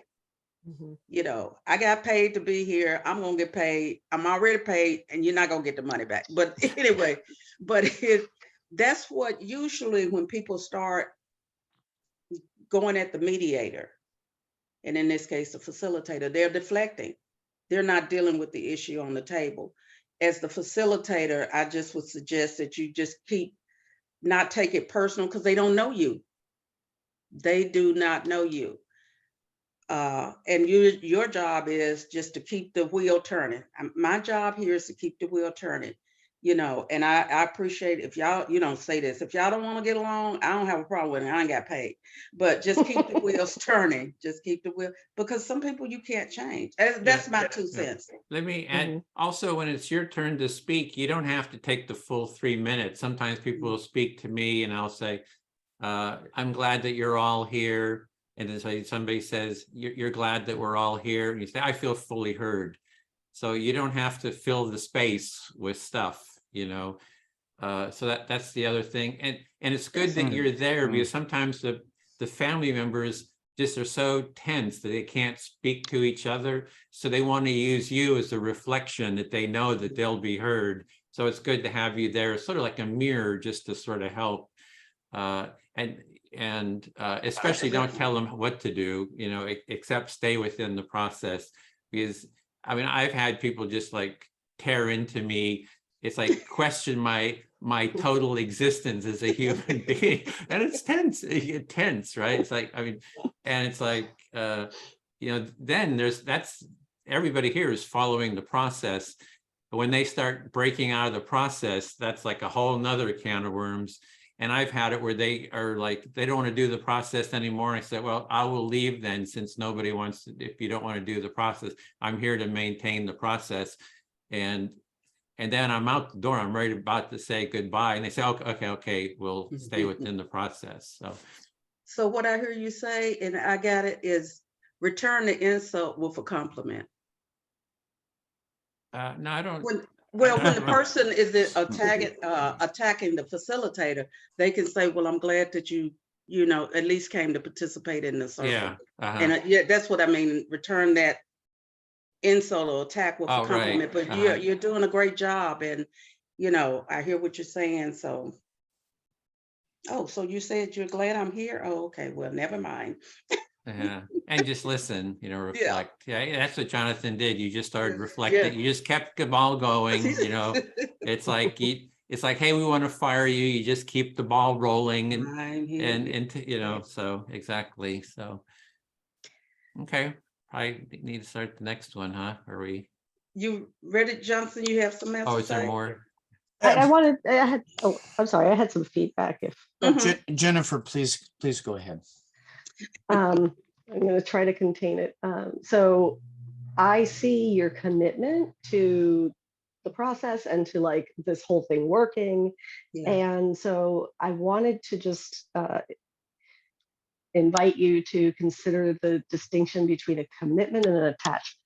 Because how it feels is that you're more attached to it being a particular way than you are committed to the process just existing on its own, no matter what happens in the space or in the container, as Edwin calls it.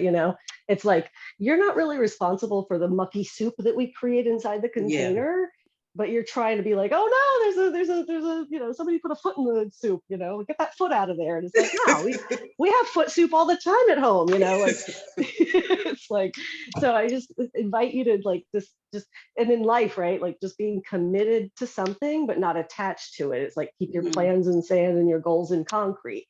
The plans, everything's going to change and get messy, but you have a commitment, a goal, and you stick to that and try to keep tunnel vision, you know. But I love your heart, and I love how you can tell it. If it didn't matter to you, you wouldn't care. Yeah. You know. Yeah. So thanks. Thank you. Okay.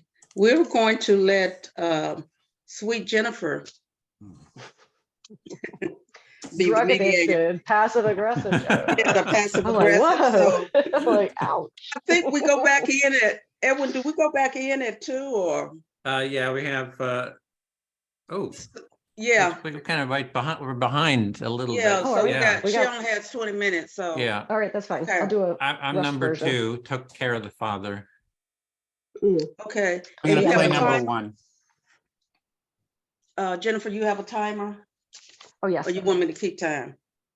So we're gonna do 3-minute rounds or 2 Right. minutes. 3. 3. Okay. Hey Siri, open timer. Yeah, if you don't mind. And the faster. facilitator is the first listener. Right, so I'm going to demonstrate being the first listener in this process. I've explained to you how it's going to go down. Thank you so much for being here. And as the first listener, Jonathan, would you like to share what's on your mind here? Yes, start the timer. I took care of mother and over the last year, and it was horrible. I'm a guy, and I had to work with these female caregivers that the agency sent us. And I spent all of my time dealing with their problems more than mother's problems. So I hear you say you had to work with mom in the last year of her life and all these caregivers, and they were a bunch of women, and you had to take care of their problems on top of mom's. That was scheduling. I mean, I was scheduled to talk to my friends online, but the caregiver was late. And so I ended up having to sit there with mom in the living room, and all she does, because she has Alzheimer's, is just knit, knit, knit, knit. And she hasn't finished one piece of knitting yet. So all she does is sit there and knit, and you had to sit there and listen to mother, you know, with her Alzheimer's, and you know, missed out on your own scheduled time with your friends, which you look forward to, and had logistical challenges all over the place. And if she tells me that stupid story about learning how to milk cows on the farm one more time, I'm just going to walk out. And you are sick and tired of that story about the cows on the farm and milking them. Yeah, yeah, yeah. But let's get down to brass tacks. You guys owe me that $300,000. And then what I'm hearing you say is the family here owes you the $300,000. There's no two ways about it. That's right. I have to stay in this stinking house. Her house is dirty. I can't get the caregivers to do more than wipe her butt. And they won't vacuum. They won't clean. They won't do anything beyond the obvious necessities of taking care of the mom. So anything above and beyond the obvious necessities of keeping her butt clean are just lost on these people. They do nothing other than the absolute bare necessities. And when I leave a dirty dish on the counter or drip coffee on the floor, the first thing they do when they walk in is bitch about it. Well, I just got a low battery notification, but that should be fine for a while. And I couldn't hear but they bitch about it all the time. That's the first thing they do when they walk in. Yeah, and so that's worth a lot of money to me, and that's why I want every bit of it for the year that I put in staying with her and managing those stupid caregivers. And your frustrations at the time are worth every penny that is owed to you, and that's why you feel like you should have it. That's right, and I feel heard. Okay, great. So now I'm going to facilitate the speaking part, and we'll ask Edwin, would you be my listener? Okay. Okay, so I'm excited to be here today to bring your particular family issues to the forefront. You're excited to be here to kind of facilitate this? I want to remind the family that no matter what you say, it's not place for attacking or judging. We're just kind of be neutral about whatever you hear in the space and practice listening and reflecting more than maybe interpreting what was said. So you think you're going to tell us how we should talk and that we shouldn't interpret things, but be sort of neutral?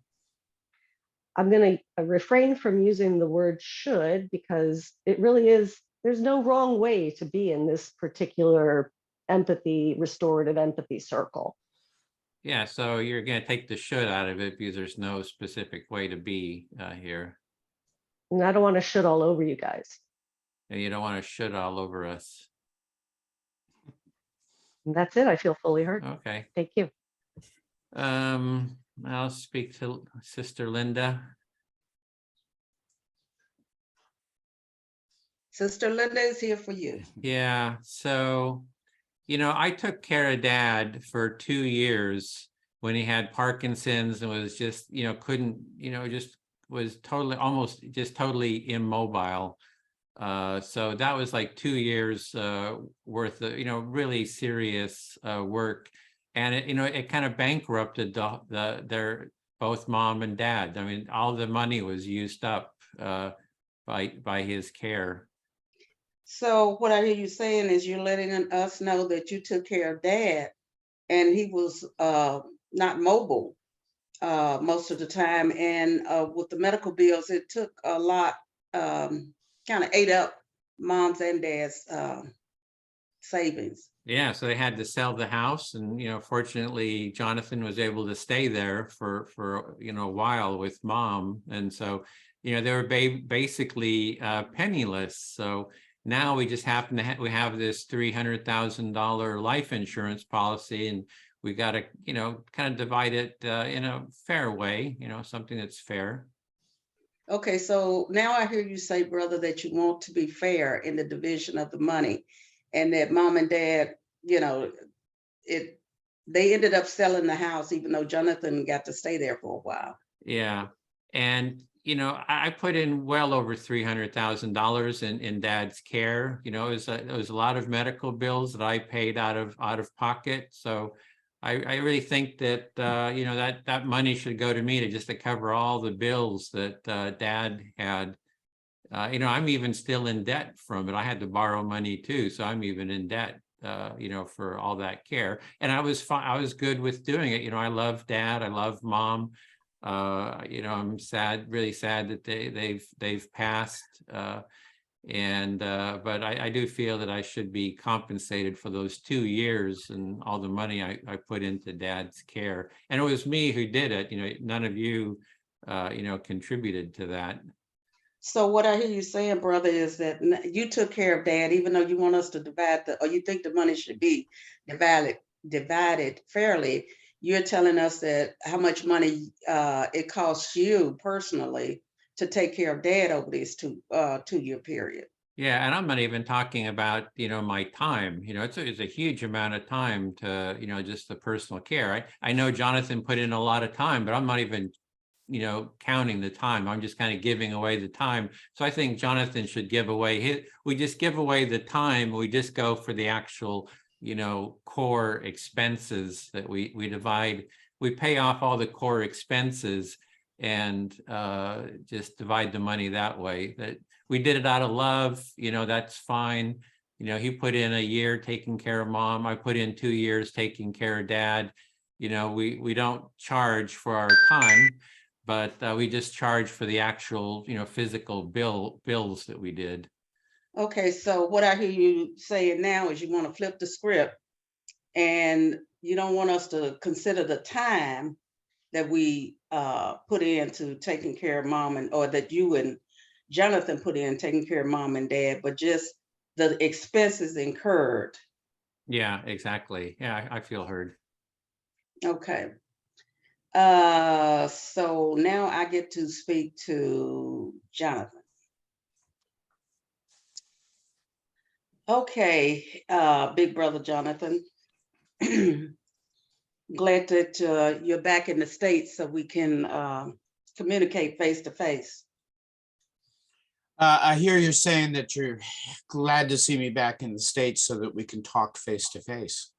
Yes, and now middle brother Edwin has proposed that we divide the money fairly and look at it in regards to how much actual dollars we spent or that was spent in taking care of mom and dad. I hear you saying that our brother Edwin has suggested that we just look at the receipts and go by the expenditures and divide up the 300,000 that way. Yes. And I'm glad I have an opportunity to talk to both of you at the same time, because I started out by saying I really didn't care what you thought about me, but I really do. Oh, you're just saying that you're actually, now you're saying that you're actually glad that you have an opportunity to talk to us at the same time. Because before you were saying that you didn't care what you thought, but maybe now you're saying that you are listening to us. Yeah. That first facilitator that kept going on and on about speaking from the heart and the mind, I took that into, I thought about it. I marinated over it. And life is short. So I want us to come to an equitable division of the proceeds. I hear you saying that other facilitator, which you got rid of, actually, after you thought about it a little, some of what he said was making sense, and life is short, and maybe it would be worth sharing a few moments of interaction with your family rather than just fighting. Correct. So I'm all for me getting my 200,000 and you and Edwin split the 100,000. So I hear you saying that you'd be happy to just take 200,000 and that Edwin and I should split the remaining funds. Thank you. I feel fully heard. Y'all can beat up on me later. Well, I'd like to speak to Edwin. Okay. Well, Edwin, I know you want to go by the receipts, but I'd like to consider time. Now, remember, this was during the start of the COVID pandemic. Yeah, so you heard me talk about the receipts, but you're kind of want to go by the time, and it was, this was happening during COVID time. And it was the startup, and everybody was scared, and I was frightened, and we had to get home food delivery, and that cost money. And I couldn't leave the house. I was afraid that if I left the house and caught that bug, I'd bring it home and give it to mother. So, you had home delivery, you stayed home there with mom because you didn't want to get the bug. And so, yeah. And this was hardship on me because I didn't leave the house for 1 year. 1 year locked up in that house, 24/7, responsible for mom. Yeah, for a whole year. I mean, 24/7, you were locked up with mom. It's not, yeah. And so just reducing this division of the estate to simply to receipts is not fair to me. Yes, you don't think that just receipts, what you actually spent, is fair because you got all that time, whole year. And so I would advocate that we share the money in a more equitable way. Yeah, so you want to not do the receipt approach, you want to share it in a more equitable way. And I would think that at least 1/3, 1/3, 1/3 is where we start. And 1/3, just 3 ways is maybe a good starting point. And so I I'm glad that I'm listening to both of you. I think that we're actually communicating, and that and I appreciate that. Okay, you appreciate that we're actually talking, we're connecting, and you're just appreciating this. And I'm really happy with our new, more laid back facilitator. And you're glad that we have Jennifer as a better facilitator than that other guy. Yeah, he was just too pushy with his opinions. Yeah, he was pushy with all his new age stuff, his opinions. Yeah. So I feel fully heard. Okay, well, I'll speak back to you. Like, I think what I'm willing to do is I have $200,000 worth of receipts, and I've got them right here. I saved all the receipts. I put them away into the box, and so I've got them on file. I've got a whole document for 200,000. So I would say I could take the 200,000 for those receipts to cover it, and then just show me your receipts, and we'll just go down the list, all the receipts, kind of cover them. And then if there's any money left over, we divide it by 3. So is what I'd suggest. So I hear you saying that you've carefully got all the receipts, and that you want to start out dividing up the money by balancing it out against your receipts, and that anything left over after you've taken the money, that would be what would be divided. Yeah, and I know you did it. You did a year's worth of hard work, and I put in 2 years. So I'm not charging for 2 years worth of work against your 1 year's worth of work. It was like Dad was just incapacitated. We had to take care of him. We had to do everything to keep for his upkeep and well-being. So it was pretty much my family was 24/7. My wife. She helped with it, and the kids, they helped. So our whole family did, put in 2 years worth of work. But, we love Dad. We're not going to charge for that. And I know you love Mom, and I don't think you want to charge for your time for, if you love Mom. I don't know. If you love Mom, I think it seems like you wouldn't want to charge her for her time. So I hear you saying that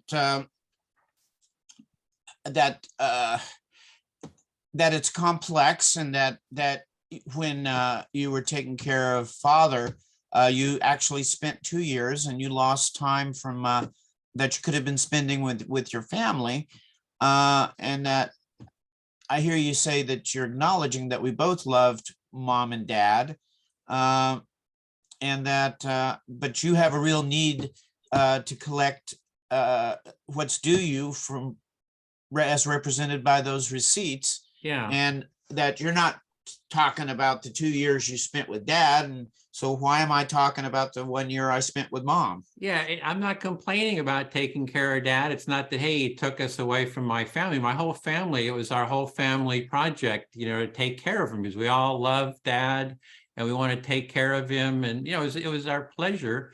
It's only the physical costs that we spent that we want to have covered.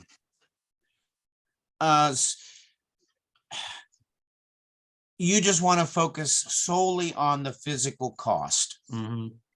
The hard dollars and cents. Yeah. So hard dollars and cents that were spent, not on the love, which I hope you love Dad, and you're not trying to charge Mom. So anyway, yeah, that's it. Okay. I think we got 6 minutes. So Yeah.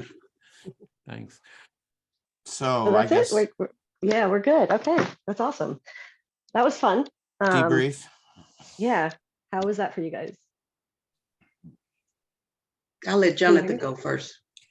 I think this is extraordinarily valuable for developing the concept of this training. I've got so many thoughts that I'd rather try and compose and share with the notes that I'm behind on. I think it's invaluable. I think the person that gets the most out of it is the facilitator trainee. And so it should be very clear that those people that are supporting the trainee understand that their role, and that they're going the extra mile or being extraordinarily goofy or, coming up with an imaginative scenario. It's fascinating because we don't, the whole process was wonderful. I feel like I learned something, or at least what I need to learn. Thank you. That's awesome. Oh, I'm supposed to be critiquing Jennifer. Jennifer, you were you weren't as obnoxious as that guy that was on before you. That's about all I could say. Thank you. Yeah, yeah, that really was not too much for Jennifer to do since we didn't attack her, though I really thought about it. But but even though I was playing the role near the end, I was like, you know what, this is everybody gets a third and let's go home. Mhm. And I think in a conflict situation, it's like a mediation. Once the person, you have to get them past their emotions before you can get them into considering options for compromise. So with this, in a family situation, even though I cannot even imagine getting my family together for this, but it is an opportunity to listen to the other person and to understand even though you don't agree, which can be challenging. Now, adults, they don't have a personal relationship, but families, you always got that history going that's behind the scenes. So once they get that story out about trading a bicycle or, doing whatever they did or didn't do, then you can get to, all right, now they know they hurt my feelings and I know they'll never apologize, but let's move forward. Right. Yeah. Okay. Yeah, I'm really excited about this. I've done sort of the role playing, way before, and I've been focusing on just on the active listening part. I'm really enjoying the role playing. I think it's a lot of fun. It brings up a lot of energy. So I'm really excited about this.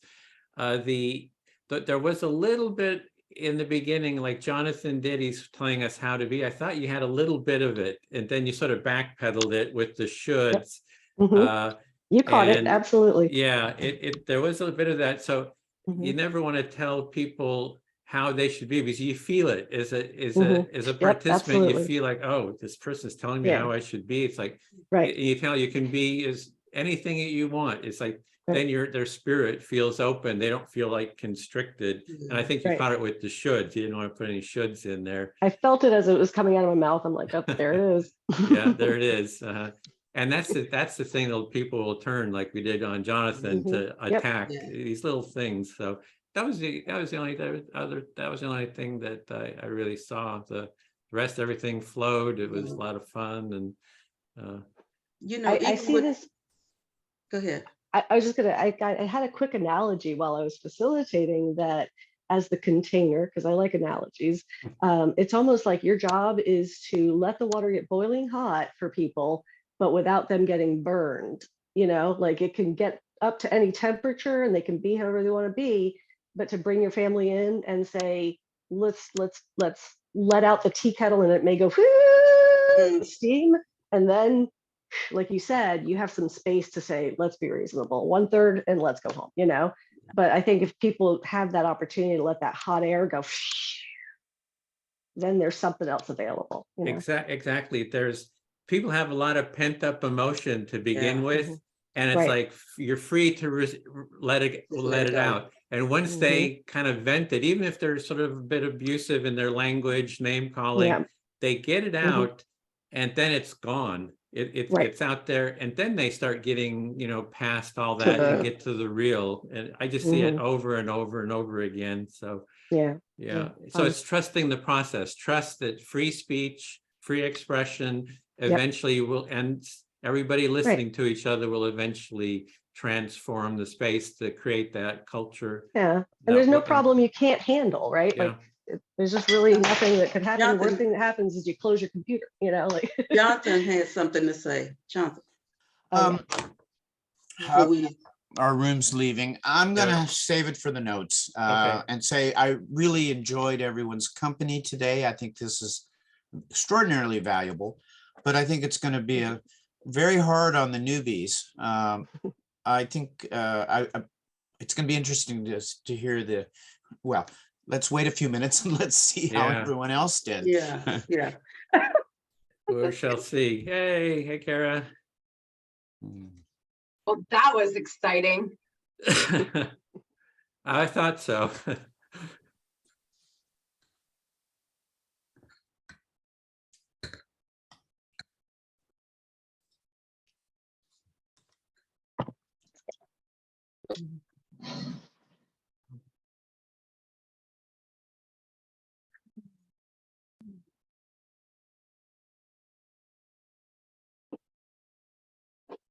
They're still fighting in there? Yeah. Oh, Bill stayed with us.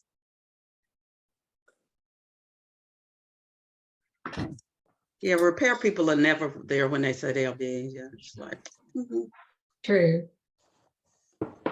Okay, Linda, you're doing the debrief. Okay, is everybody okay? All right, we're gonna start by going around and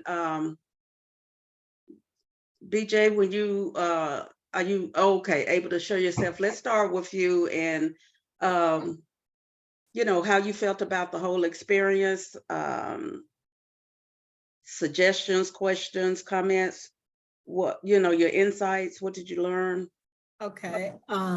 For me, I love the process, absolutely loved it. And as far as being the facilitator, I found myself engrossed in the conversation. And for a minute, I forgot I was a timekeeper, you know, because it was so intense, you know, and so genuine, and everybody was contributing in a way that, you know, could be perceived as positive or negative or whatever you wanted it to be, but it was genuine. So it was really interesting how everybody had a different take and how the roles were changed, you know, 1, 2, 3, 4, and then somebody coming with 5. So it was interesting. I enjoyed it and I look forward to this again. Okay. All right. Everybody will get, because it's the number, we'll do 1 minute apiece. Sally? Okay, 1 minute. Well, for me, it was a lot of fun because I kind of surprised them with my silly stories. And, but anyway, it was kind of a learning process. And by the very end, I was able to actually figure out how to do it. But it took going through it, and I was the last facilitator, and after that, everything did seem to clarify for me. Okay, great. All righty. And now we have Jennifer, and after Jennifer, it'd be Jana. I got to see Edwin in action for the first time, and that was fun. I mean, in live action, like responding and like being funny, and he's got really fun roles, and you can tell they're kind of inspired by life, you know. And it was just a lot of fun. I'll echo what everybody said about the fun. And what was cool was like, I think that we are all playing on, we do have some of these roles, like we've seen some of these, it's like everybody has a family dynamic that's something like this. It's not exact, but you know, comes up, you know. Okay. Jana, any learning insights from the experience? As I'm reflecting, I think that it's painful to be in some of these roles. It's like it's not. It's painful to be selfish. Okay. Yeah, Sally was very creative. That was really nice. I misread the last one. I didn't realize that you had an option to not want the money. So that's good to know that there's a creative persona there that can not want the money, all of it or part of it. And thank you. That was an interesting experience. Okay, we'll have Wendy and then Ann, and talk about your experience as a facilitator if you got that opportunity. I actually think I was a bit nervous because it wasn't something I'd experienced before. So I acknowledge that. And I was grateful for people's, positive feedback. I learned, quite a bit, just the whole importance of really summing up what you've heard at the end. That was useful. I learned a lot and it was fun. We giggled and yeah, thank you so much. Anne, insights, learnings? I thought it was very interesting, and it was quite interesting how in two of them I was being in, like, defending the person who was getting a raw deal, I thought, and I was quite involved with it. And in the other one, it was just quite different, and it was interesting noticing, I guess, just like the parts of ourselves come into the role playing. Yeah, I think there's ways to look as a facilitation team at how to get that to go a bit more smoothly. Yeah, sometimes it didn't flow smoothly, but it was a really interesting experience, really worthwhile doing. Okay. All right, Dee, and then Bill. Facilitating was awkward because a little bit different than how we've been doing it before, but we all persevered and got through it. I'm impressed that I really do think that by the time you go through the empathy circle and the people that are in oppositions get the chance to repeat what their opponent is saying, that eventually I think things watered down to my way. I'm just kidding. But that they could see that hey, here's a little piece that maybe we can do. In a charge situation too, because something's got to give. And so I think finally that was becoming apparent to all of the participants. So that's what I got. Okay. And Bill? Yeah, I really enjoyed being with, Jana, Wendy, and Sally. But I didn't feel that it was a real empathy circle. It was, it's not. And I think role play is a very specific thing. I've used it. I'm not against it, but I think it would be much better at another point in this sort of training so my suggestion would be for people to come with real life conflicts that they know about, doesn't have to be about them, and discuss them using the empathy circle process. Thanks. Okay. Alex and then Ruth. Sure. I've just received news that our group, Dee and Anne and BJ, we've been nominated for the Academy Award this year. So that's really positive. We all really leaned into the roles that we were assigned. And we had 3 very different circles each time because we really adopted very different characters throughout. Yeah, it is different to an empathy circle. I personally think that the facilitator needs to play more of an active role in terms of deciding who goes next. And I think that for me personally, the more structure, the better. So I think the facilitator actively selecting the next person to speak is a good way of doing it.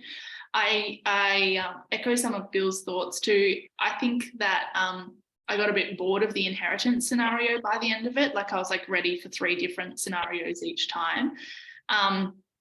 But I am really interested in restorative justice and restorative empathy.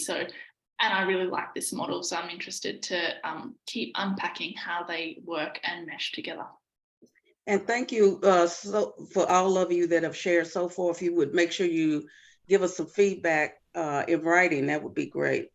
Okay, Ruth and then Larry.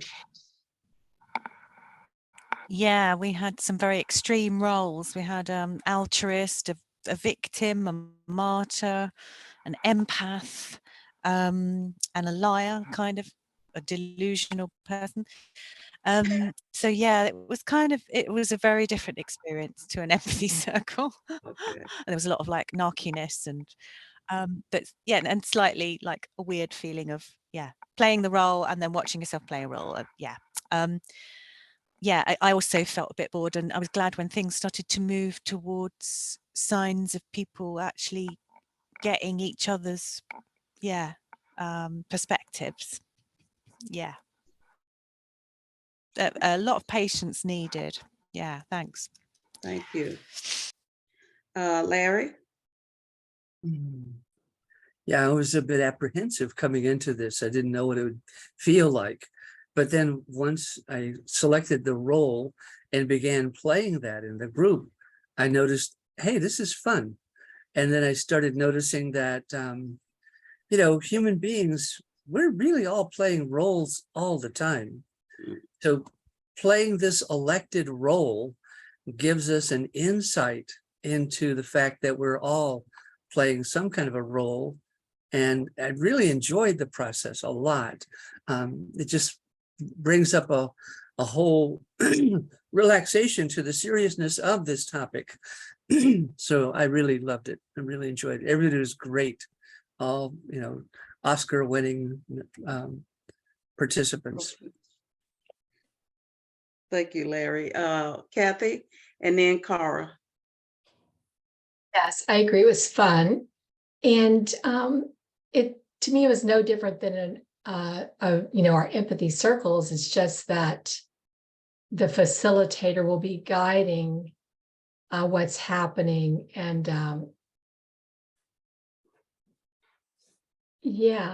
and I like the role the facilitator plays when it's their turn to share. They can say things that will calm down the circle or give more guidance for the circle. And we talked about maybe when things got really escalated, that the facilitator can call for, first of all, take some deep breaths, then call for a 5-minute break. Get up, stretch, walk around, get yourself something to drink. So I really liked it a lot. Thank you. All right, Cara.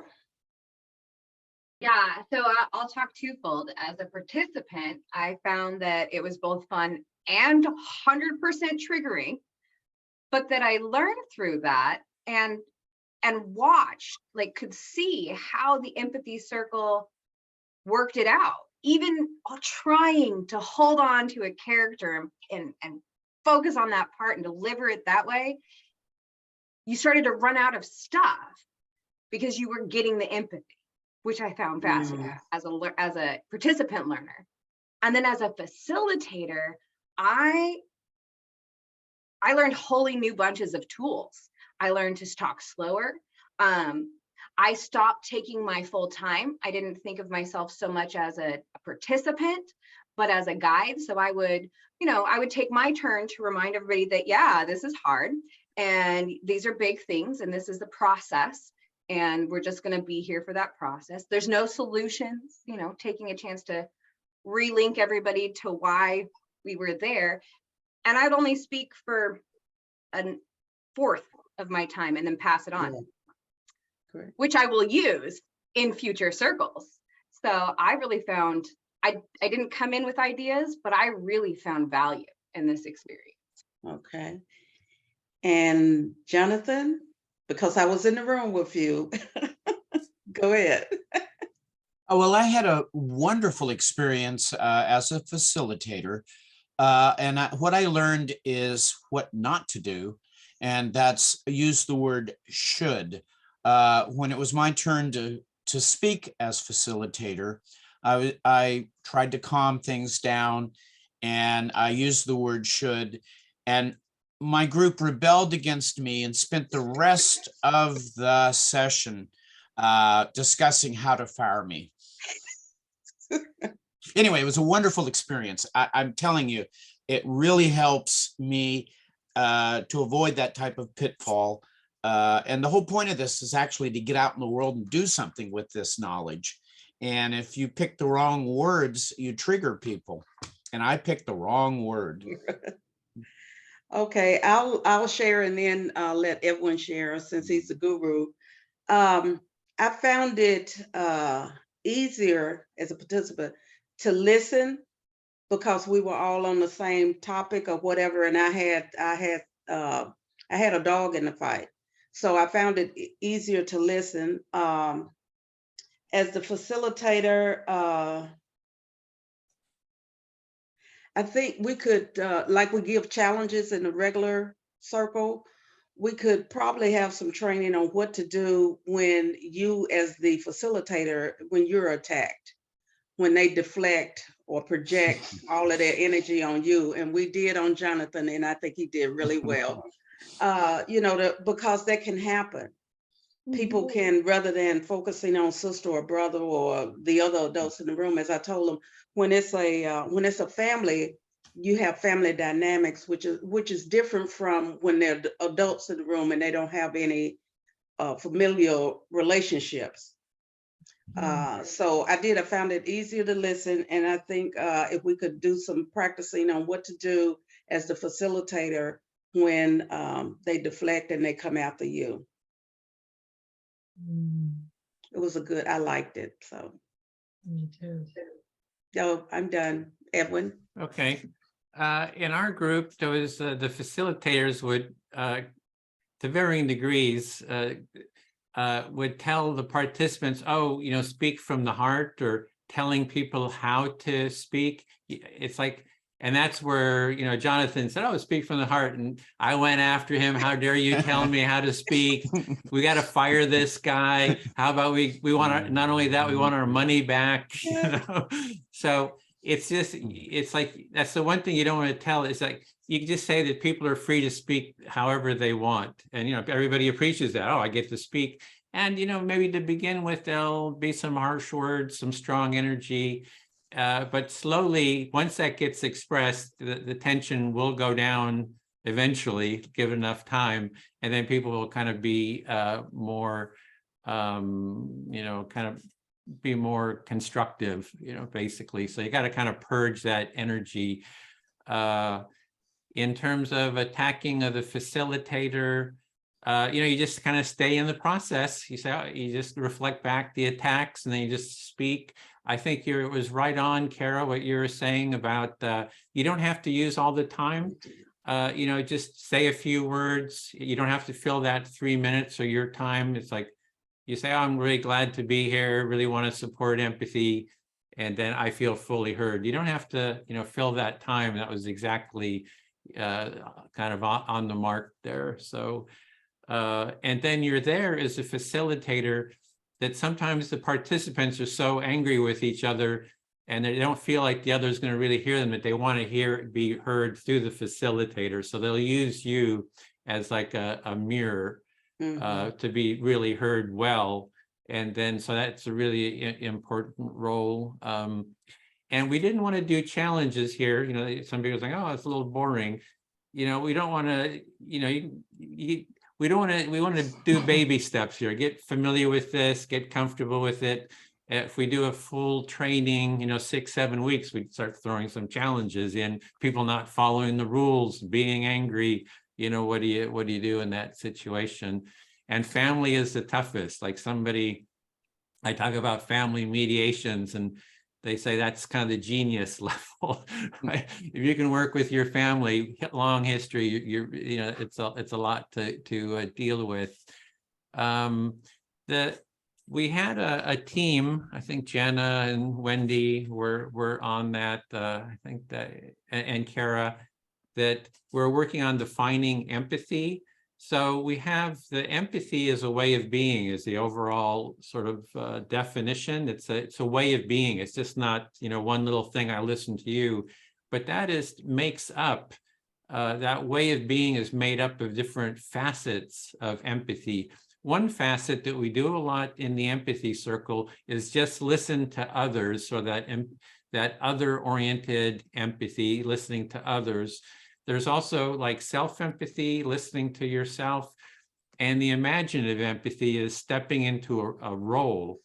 And what you're doing here with this role playing, you're exercising your imaginative empathy muscles. You're learning how to step into a role and act from that role. And if you're like Meryl Streep, you know, it's like, I think it's like you know, just a master at becoming that person. You know, she becomes you know, Margaret Thatcher, she becomes Julia Child. And so it's a good exercise for another facet of empathy, which we really don't explore too much. I haven't really focused on that in the empathy circle because we just want to get the basics down, but it's sort of a next level part. And you can also use that imaginative empathy for working through inner conflict. So I remember we did an empathy circle and someone brought about creativity. Someone said, oh, I hate creativity because when I'm creative, I have my judgment come in and criticize my creativity. I feel pain. So every time she associated pain with creativity. So what we did is this imaginative empathy. We did role playing, like somebody was her judgment, somebody was her pain, somebody was her creativity. And we used this empathic listening and this imaginative empathy to work this through. So you can kind of work out your inner conflicts, just like you're working out conflicts with others. You're kind of working out your own internal conflicts. So this imaginative part, I think, is very, very. We haven't done much with it, but I think we need a whole kind of a course on the nature of imaginative empathy. I'm seeing have support from Kara for that. So maybe I'll just take one or two questions before we go into we have a couple of minutes. Just any questions about the mediation?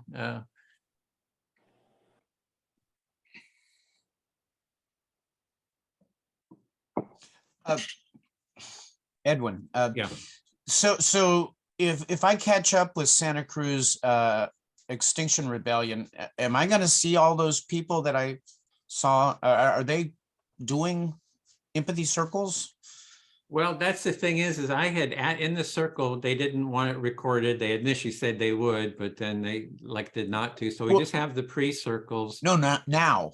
Yeah, but now I don't know. That's I advocated, I said, continue with empathy circles. I don't know if they did or not, because I think every group like that should start with empathy circles.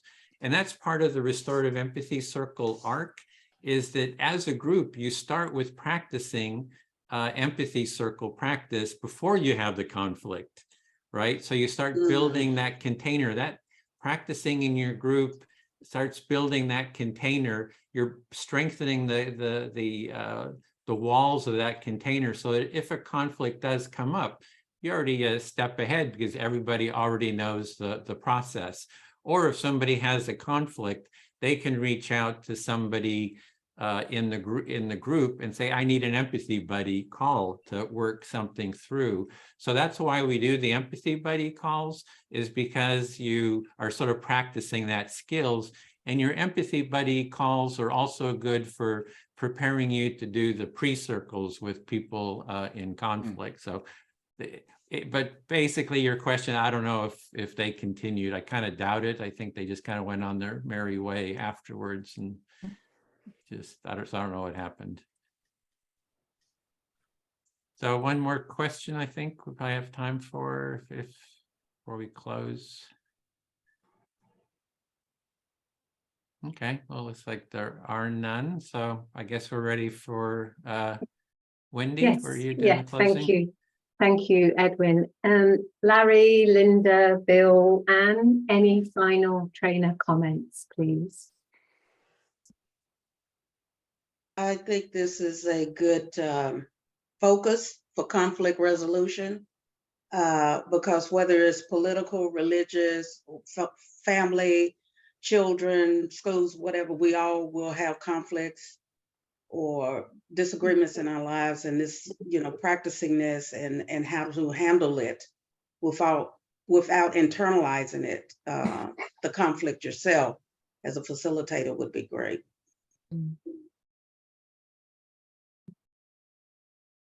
One small step for empathy circles, one giant leap for conflict resolution.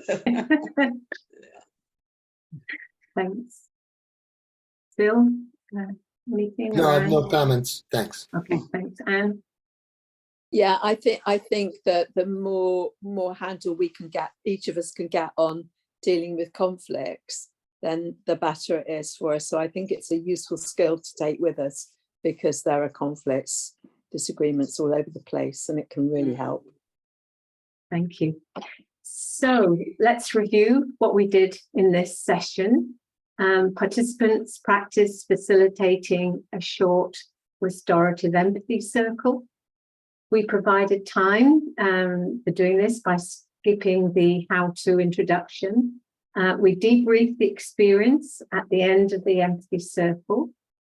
And what's coming up next week? So in session 6, it's an integration of our learnings.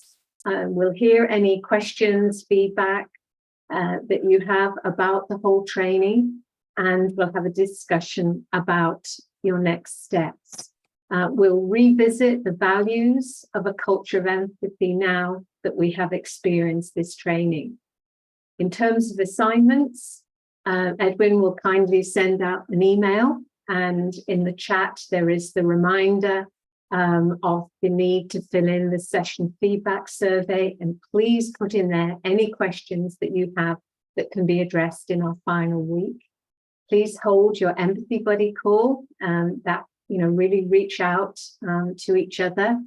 Try to facilitate an empathy circle during the week, and then think about how you see the empathy circle practice beginning to build a culture of empathy in our world. And we ask you now to please post one feeling that you have right this moment as a result of being here today. How are you feeling?